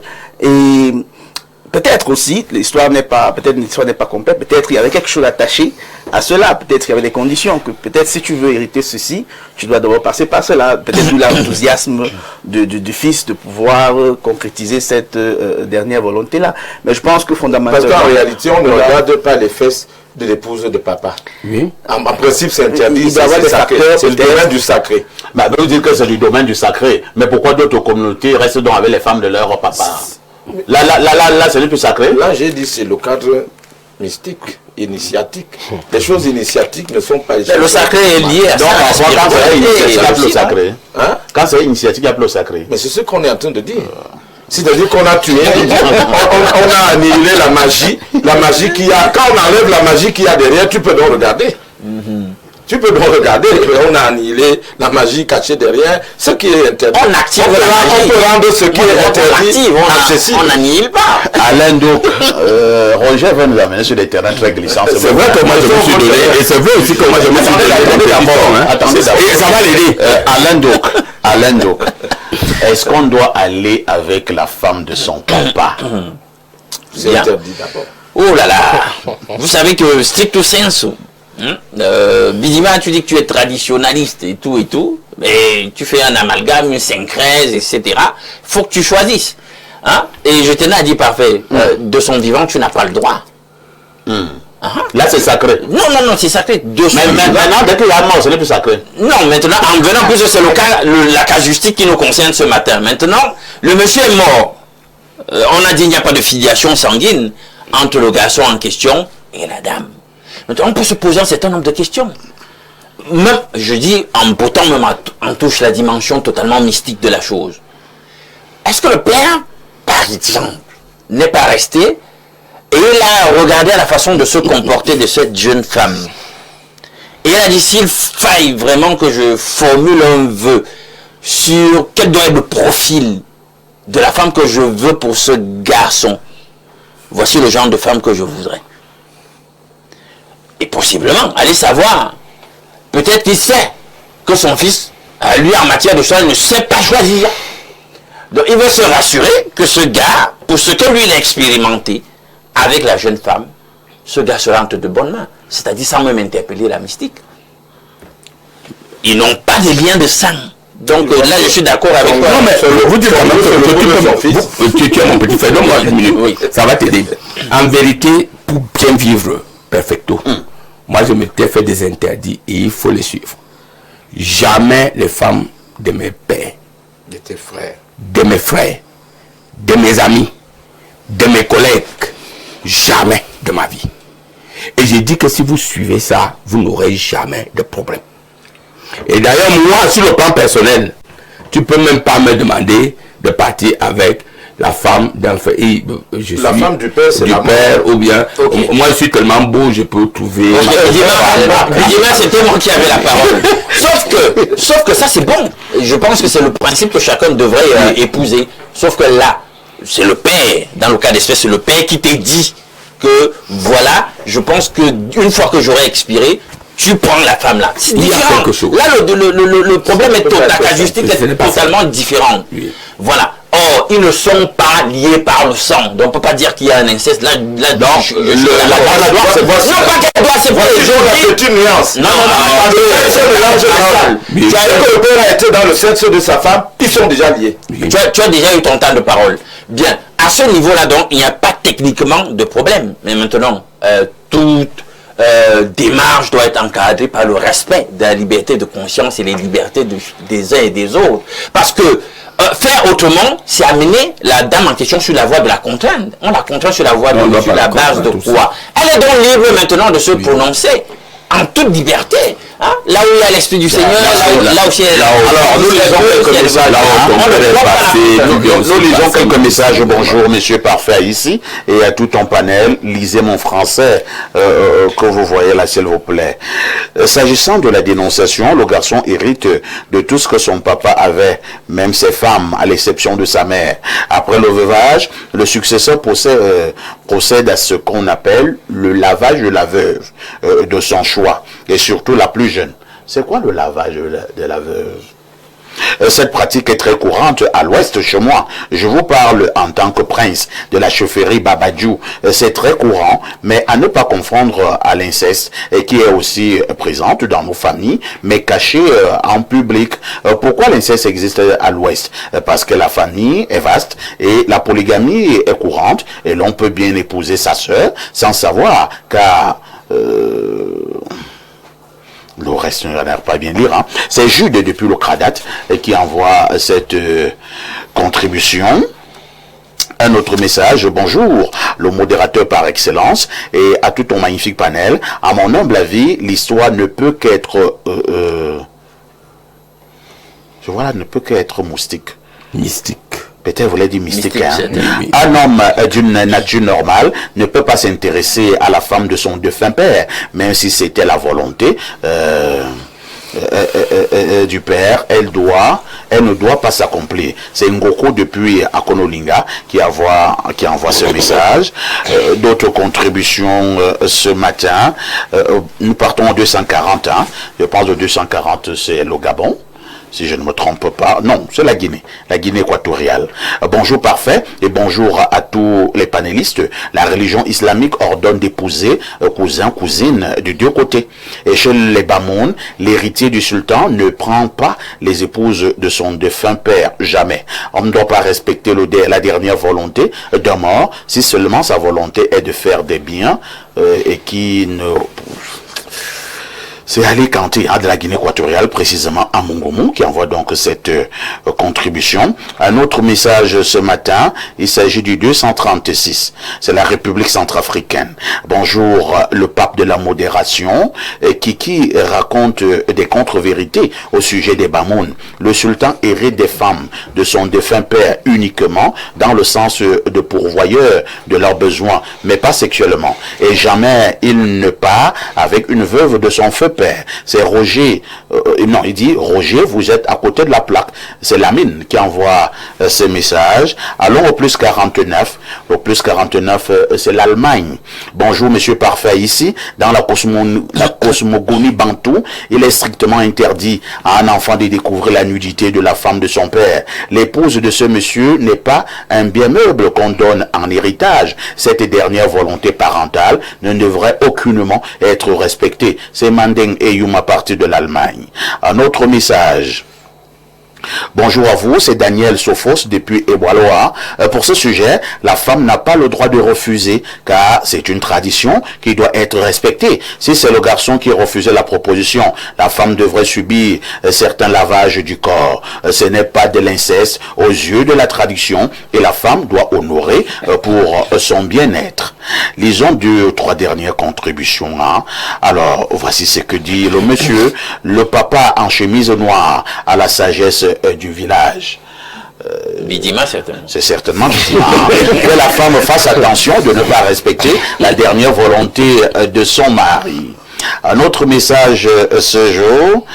Alors bonjour, monsieur Parfait ici. À mon sens, la décision du père ne relève pas du hasard. Elle pourrait traduire l'existence d'un lien mystique établi avec cette femme qu'il aurait souhaité préserver même après sa mort, soit pour éviter qu'il ne soit rompu, soit pour empêcher qu'il ne produise des effets néfastes sur la famille s'il venait à être déplacé ou ignoré. Par ailleurs, il convient de préciser à votre interlocuteur que l'idée selon laquelle une telle pratique serait systématiquement imposée n'est pas absolue. Elle dépend largement des usages et des choix propres à chaque groupe socio-culturel. Dès lors, il ne me paraît pas pertinent de blâmer l'office dans cette situation. Il serait plutôt souhaitable que cette femme respecte la volonté exprimée dans la mesure où elle pourrait s'inscrire dans une logique de préservation d'un équilibre familial ou alors traditionnel.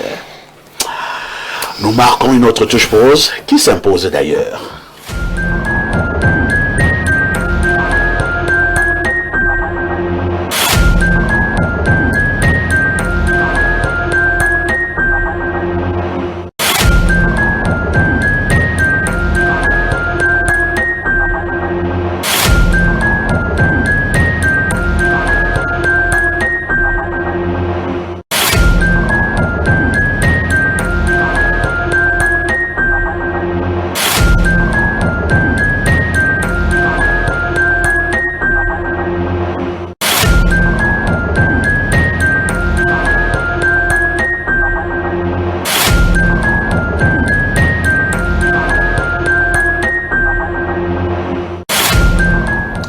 Avant de prendre l'instant de l'analyse, nous avons d'abord cet important communiqué qui nous vient de votre chaîne de télévision Info TV.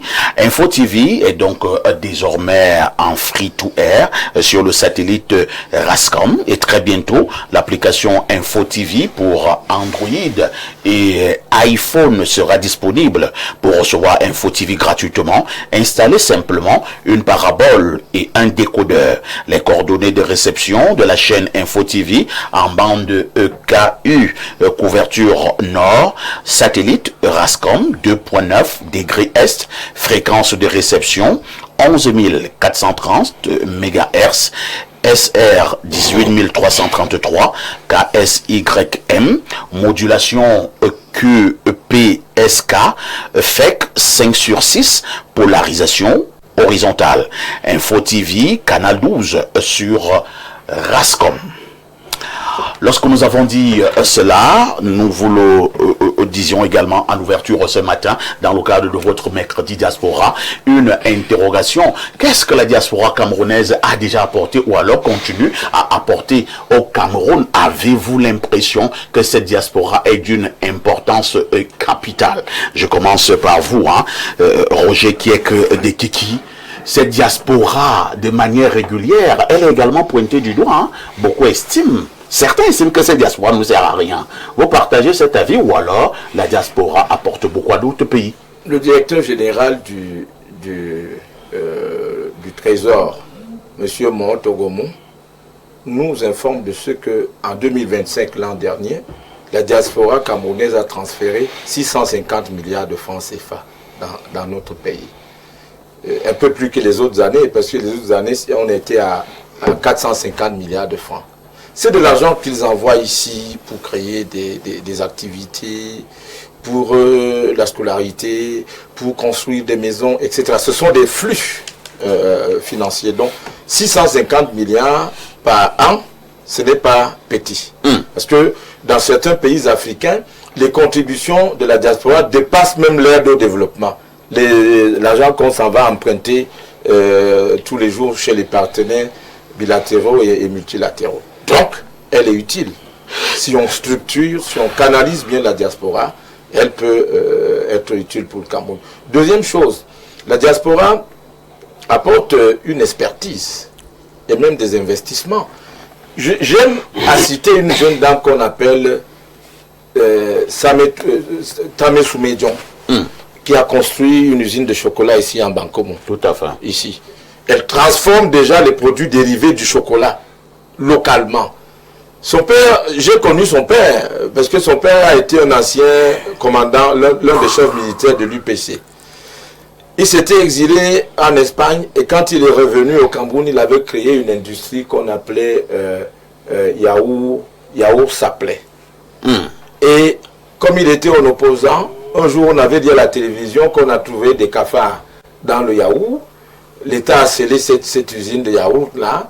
Les investissements ont pourri là sur place. Et vous êtes sûr de votre information?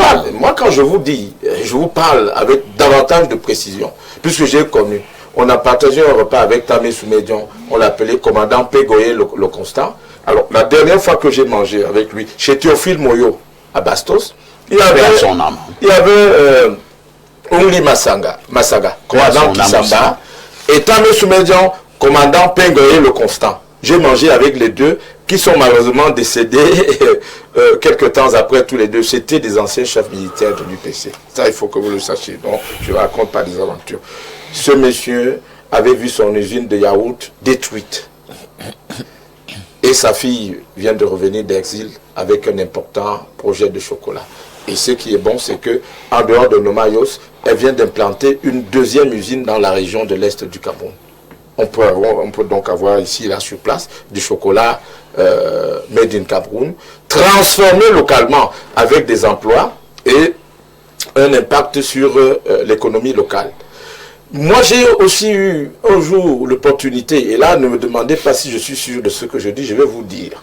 Si c'est grave, je vais vous demander. Alors, le président de la République était parti au stade d'Omnisport pour la finale de la Coupe du Cameroun de football. Le match avait duré plus longtemps que prévu. Et la nuit était tombée. Je crois que ce jour-là, on a même dû empêcher les prolongations pour aller directement au tir au but. Je suis quand même journaliste politique et d'investigation. Et j'ai donc découvert, je ne savais pas, j'ai découvert ce jour-là que pour que le président circule dans la nuit, il faut une couverture aérienne. Retenez bien ce que je vous dis. Vous êtes également sûr de ce que vous dites. On a donc essayé, moi vous savez, j'ai une proximité avec des gens que vous n'imaginez pas. On a donc essayé de demander à la France de donner une couverture aérienne. Elle a hésité, mais c'est un Camerounais qui donnera cette couverture aérienne depuis les États-Unis. En un clic, il s'appelle Simon. Il était à la NASA, entre autres, il travaille dans l'aérospatiale. Je l'ai reçu il y a 8 ans dans le cadre de mon émission. En un clic, des Camerounais proches que j'ai eu aussi le privilège de connaître ont contacté Simon. Simon a donné la couverture. La couverture aérienne, c'est quoi?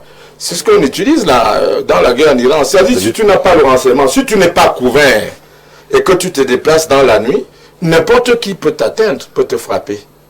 Vous comprenez? Ceux qui savent de quoi je parle comprennent.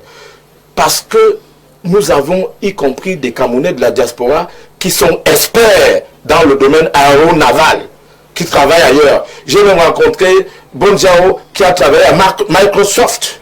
Que j'ai également reçu dans mon émission. Donc vous avez donc une diaspora de génie.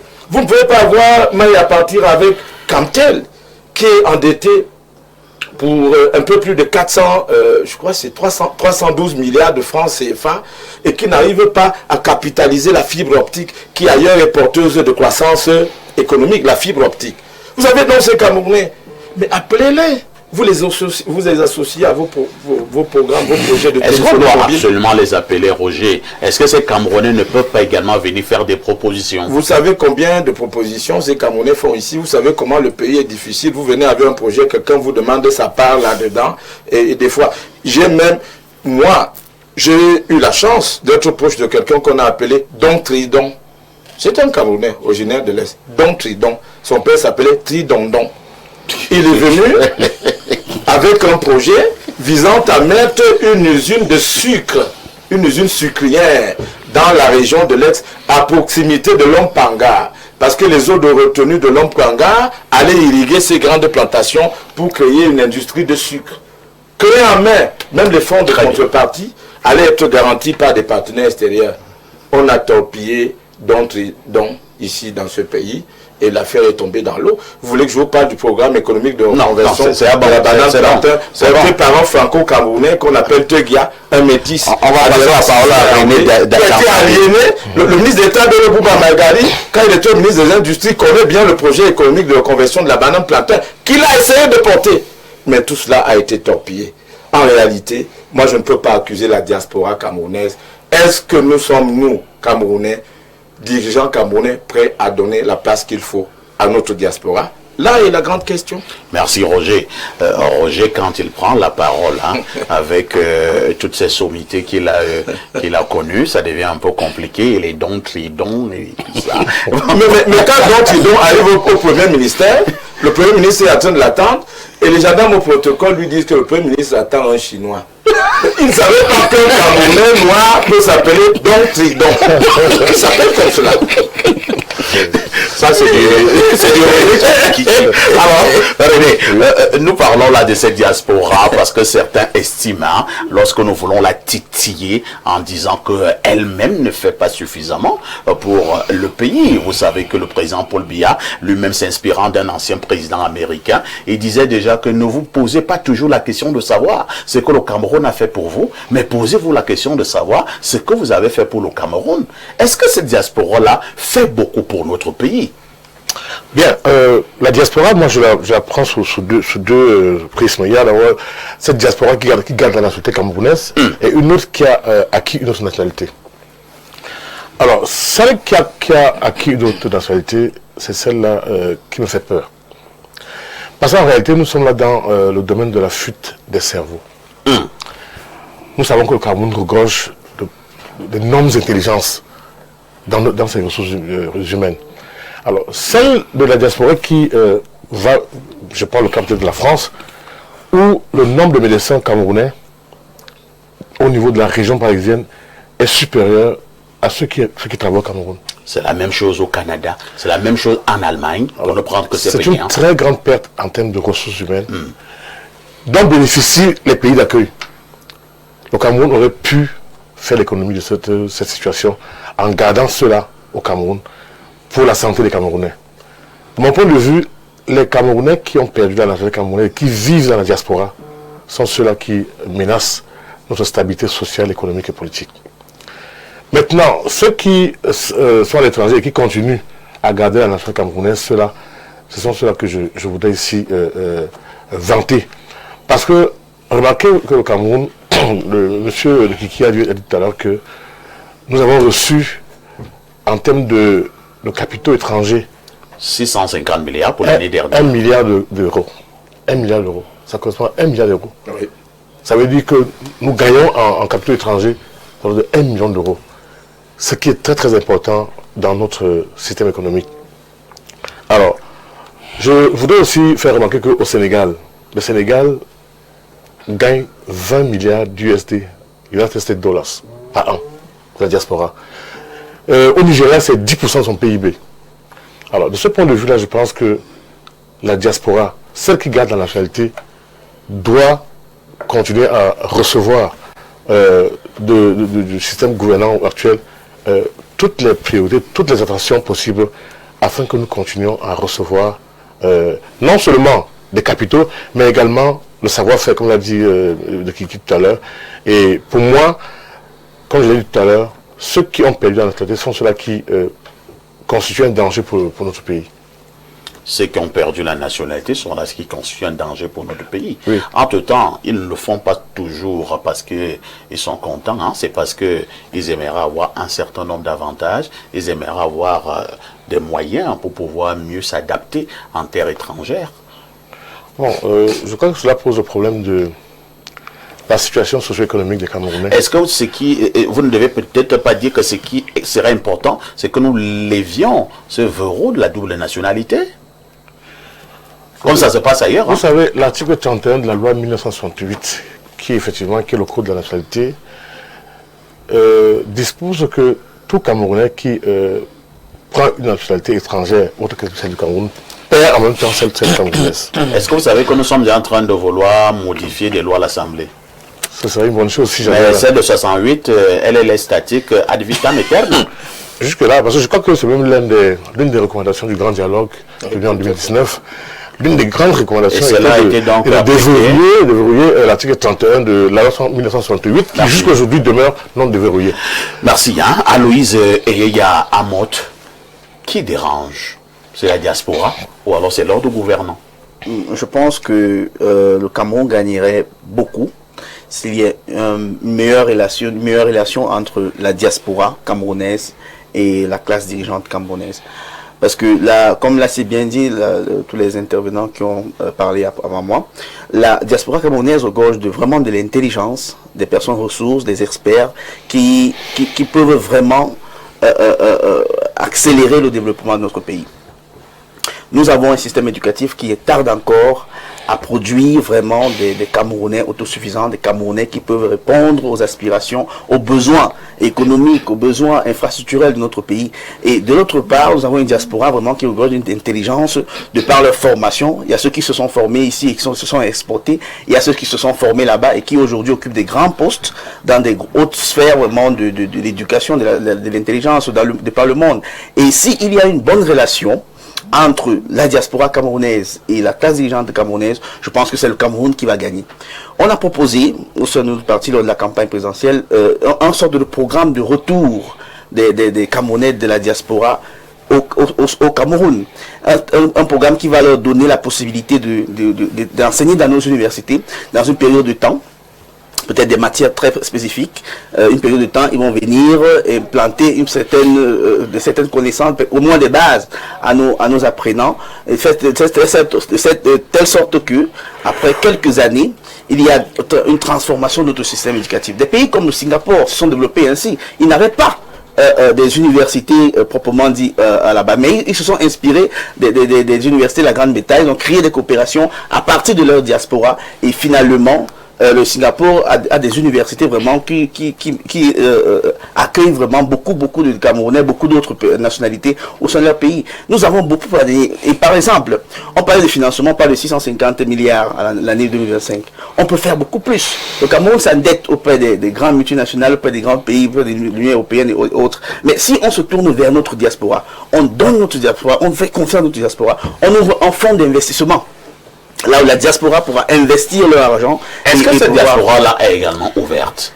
Je pense qu'il y a une grande majorité des Camerounais vivant à l'Occident avec cette diaspora-là qui est vraiment prête, de par l'amour pour le pays, ils sont prêts à investir au Cameroun, ils sont prêts à accompagner les institutions qui seront montées crédibles et vraiment ouverts à leurs propositions. Et quand on parle des propositions, on parle de ce que le copaliste vient de parler, de la double nationalité. Et pourquoi est-ce qu'on ne leur donne pas cette possibilité-là?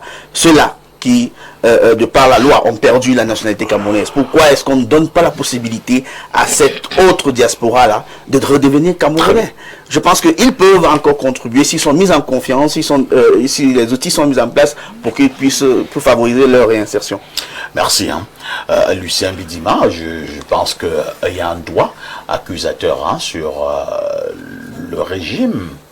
On a la nette impression que ce régime ne veut pas véritablement ouvrir les portes comme cela se devrait à cette diaspora. Cette diaspora pourtant qui est nantie de compétences, d'expertise avérée et même de moyens financiers. Pourquoi vous le faites? Vous le faites simplement pour le mal, pour parler comme les autres? Alors, mais c'est lui, celle qui a mis sur pied l'usine de chocolat. On l'a chassé? Non. Allez à Douala, 60% de tout ce qui concerne aujourd'hui investissement dans l'immobilier vient de la diaspora. Nous avons cassé ces maisons? Non. Alors, regardons, 652 milliards de francs transférés, soit 3% du PIB de notre pays. Nous avons retourné cet argent? Non, il faut avoir une logique claire. La diaspora aujourd'hui, il y a deux types de diaspora. Ça, il faut d'abord le dire. Il y a les Camerounaises et les Camerounais qui sont partis étudier, qui ont eu de l'expérience et de l'expertise, qui aujourd'hui servent peut-être les pays étrangers et qui ne perdent pas de vue leur propre pays, le Cameroun, le bien-être du Cameroun. Ceux-là, ils peuvent certes participer même au niveau des actions politiques, mais pour faire des propositions concrètes, pour améliorer notre situation au quotidien, pour participer à notre développement. J'ai dit cette diaspora-là est encouragée.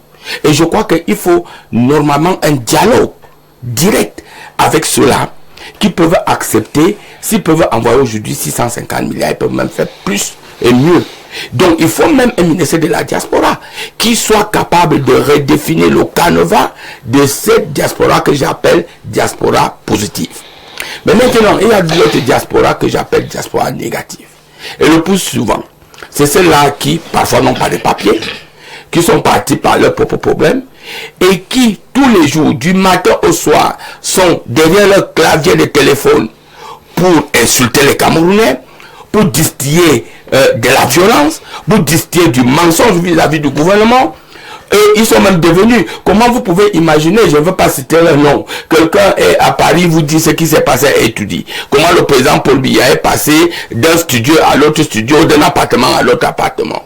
Ils sont là pour distiller cette haine. Et ceux-là, et ceux qui, encore pire, ceux qui tapent dans l'ombre, continuent à fournir de la haine au nord-ouest, au sud-ouest, en finançant la guerre, non seulement à l'extrême nord, à partir de Boko Haram, mais également à ce qui se passe au niveau de l'extrême nord. Cette diaspora-là, alors là, moi, je ne peux pas féliciter. Donc, je crois qu'il faut faire la différence, il ne faut pas faire l'amalgame. Le fait peut-être de participer au discours ou au dialogue politique, et comment cela peut être viable ou visible de savoir qu'un président d'un État élu, comme le président Paul Biya, se rend dans un pays étranger et que les gens se mettent peut-être à manifester une telle violence. Donc à brûler le drapeau camerounais. Quand vous pouvez brûler le drapeau camerounais, vous ne pouvez plus être considéré comme un ami du Cameroun ou comme un Camerounais.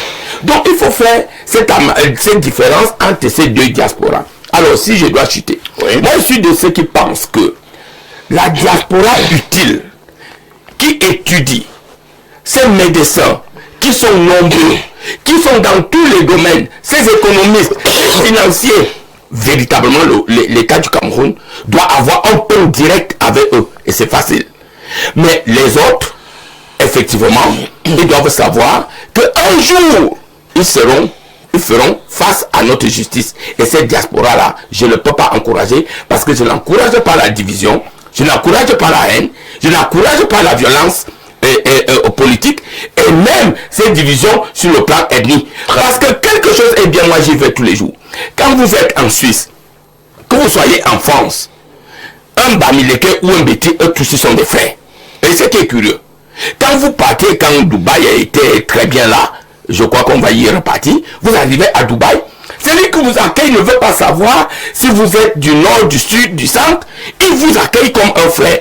Cette fraternité-là doit être le socle même qui doit continuer à guider non seulement la diaspora au niveau de l'extérieur, et à savoir que nous qui avons choisi de rester ici, nous ne sommes pas des parias. Si nous avons choisi, c'est parce que nous aimons aussi notre pays comme eux, ils estiment aimer ce pays. Mais certains n'aiment pas forcément ce pays mieux que nous, parce que nous travaillons tous les jours. Regardez-vous, si aujourd'hui, je vous le souhaite, avant de partir d'ici, faites seulement une sollicitation que, perfecto, je cherche un emploi aux États-Unis ou au Canada. Les offres qui vont arriver instantanément, on va même vous proposer ce que vous ne pouvez pas vous imaginer. Mais vous avez choisi le Cameroun. C'est ça de servir le Cameroun, d'aimer le Cameroun. Et à partir de là, ceux qui ont choisi de le faire ne doivent pas être insultés au quotidien, on ne doit pas mentir sur eux au quotidien. Merci Lucien Bidima. Alain Douk, la diaspora camerounaise influence-t-elle le pays? Pour répondre à cette question, je vais commencer par lire. Je vais citer les mots d'une de nos compatriotes de la diaspora qui mène une vie exemplaire en tant que docteur en chimie et qui a été amenée à immigrer du fait de la dimension pratique de la thèse. Mais en réalité, c'est un produit de Yaoundé. Qu'est-ce qu'elle dit? Elle dit, j'ai tenté de m'installer au pays après l'obtention de mon doctorat, mais en vain. Je peux dire que ça n'a pas été facile. J'ai frappé partout. J'ai postulé dans les 5 ou 6 universités qu'il y avait au Cameroun. Il n'y a rien eu. J'ai eu le courage d'aller voir un enseignant au ministère qui m'a renvoyé comme une inconnue. La douleur est encore présente. Pourtant, j'étais une des meilleures dans le département. N'ayant pas de longs bras, je n'ai rien obtenu. Bien, pour dire que la diaspora influence nos réalités. Elle ne demande que ça, mais elle ne peut influencer que dans la mesure de ce que faire se peut. Parce que pour influencer à un certain niveau décisionnel, il faut bien qu'on veuille que vous donniez votre avis. Il y a une diaspora qui influence. Vous savez, on a un certain nombre de grands noms qui tous font partie, on fait partie de la diaspora. Manu Dibango, de regretter mémoire, c'est un membre de la diaspora. Hein? Il a influencé nos réalités culturelles. Parfait, tu te rappelles qu'il a voulu diriger une de nos sociétés de droits d'auteur ici. Il a été humilié. Ça s'est pas bien passé. Est-ce qu'il n'a pas voulu influer et influer? Il a été chassé comme un rapalmiste. Avec tout son bagage. On a dit qu'il avait volé 300 millions. Voilà. Il connaissait comment ça se fait pour gérer sérieusement une société de gestion de droits d'auteur. Il a voulu apporter son expérience. Il a démontré tout. Sur d'autres choses, il a excellé. Il a dit, je m'humilie. Je viens ramener ce que j'ai à donner au pays. On sait comment ça finit. Samuel Eto'o, c'est un gars de la diaspora. Est-ce qu'il n'essaye pas d'influer à sa façon? C'est vrai que sur le sujet de Samuel Eto'o, peut-être que c'est mitigé, tout le monde n'est pas d'accord, mais on voit bien quelqu'un de la diaspora qui essaie d'influencer les réalités du pays en prenant un écosystème qu'il connaît, parce qu'il a été praticien dans l'écosystème en question, un professionnel du domaine, et il dit, je vais essayer de faire les choses d'une certaine façon. Mais notre diaspora essaie d'influencer les choses. Nous avons cette diaspora-là. Je suis peut-être d'accord avec toi à un certain niveau, Lucien. Bon, elle n'a pas toujours les méthodes très recommandables. Mais il y a une diaspora 2.0 qui s'est fait bouger les lignes ici au pays. Quand on l'aime pas, il faut l'admettre. Elle est capable de lancer des mots d'ordre de l'extérieur. Et on voit comment cette diaspora crée de l'agitation, des lignes bougent. Pourtant, en présentiel, elle n'est pas là. Ça au moins, qu'on soit d'accord avec ses méthodes, son profil comportemental ou pas, on admet quand même que cette diaspora aussi, elle influence. L'influence peut être positive ou négative. Moi, je réponds à la question de est-ce qu'il y a une influence? Il y a une influence. Et je pense que nous avons évoqué les aspects de la contribution pécuniaire, financière. Et je tiens à vous dire que si on avait laissé véritablement notre diaspora se déployer, vraiment, ça c'est quoi? Vous camisolez les gens, mais ils arrivent comment à participer jusqu'à 3% ou 4% dans le PIB. Mais, les amis, imaginez donc si vous décamisolez ces gars, vous les débaillonnez, vous les libérez, vous libérez leurs énergies. Est-ce que vous essayez d'imaginer ce que ces gens feront? Donc, il y a une volonté d'influence, mais on peut la canaliser pour pour les influences que vous jugez négatives. Parfois aussi, lire. Parfois, c'est lire. C'est-à-dire que des gens se trouvent impuissants face à l'exacerbation d'un certain nombre de travers. Ils ne savent pas, selon les voies recommandées, comment faire entendre leur voix. Et parfois, ça dégénère. Merci. Ça aussi, il faut canaliser ces énergies-là et voir comment les utiliser. C'est ça. Abondante contribution de téléspectateurs comme d'habitude. Bonjour, le Saint-Père de la modération. Waouh. Et qui règne sur tous les petits modérateurs du 10-12. Pour ma part, la diaspora camerounaise est très importante pour l'économie du pays. Elle envoie beaucoup d'argent aux familles, ce qui aide à vivre et soutient l'économie. Mais cet argent sert surtout à consommer logement, santé, nourriture et moins à créer des entreprises. Pourtant, elle pourrait faire encore plus, investir, créer des emplois et apporter des idées nouvelles. Le problème, c'est qu'il manque souvent un bon cadre de la confiance et des opportunités claires. Un autre frein important, c'est la question de la double nationalité. Beaucoup de Camerounais à l'étranger prennent une autre nationalité pour travailler ou s'intégrer, mais cela les éloigne du pays sur le plan juridique et politique. Ils se sentent parfois moins concernés ou au moins légitimes pour investir ou participer à la vie nationale. Donc, on peut dire enfin que la diaspora est une grande force pour le Cameroun, mais entre le manque de cadre et le blocage de la double nationalité, son potentiel reste encore sous-exploité. C'est Gallois, le financier internationaliste, depuis lyrique. J'ai vu, Roger, vous leviez la main tout à l'heure. Je vais vous dire, je vais le surprendre peut-être. Faites un effort d'être précis et concis. Hiram Iyodi, c'est la diaspora, son président, diaspora du Cameroun au Canada. Ah, bien sûr, bien sûr. Quand l'ancien ambassadeur et premier ministre Yan Filemon quand l'ambassadeur Yan Filemon reçoit la première visite du président Biya au Canada, l'un des jeunes qui organise ça dans les milieux camerounais, c'est Hiram Iyodi. Et je voulais vous dire que la nationalité dont vous parlez, quelquefois c'est pour s'en sortir, comme la nationalité sportive. Le jeune Alexandre Sombilon a construit un impressionnant hôtel dans la ville de Yaoundé.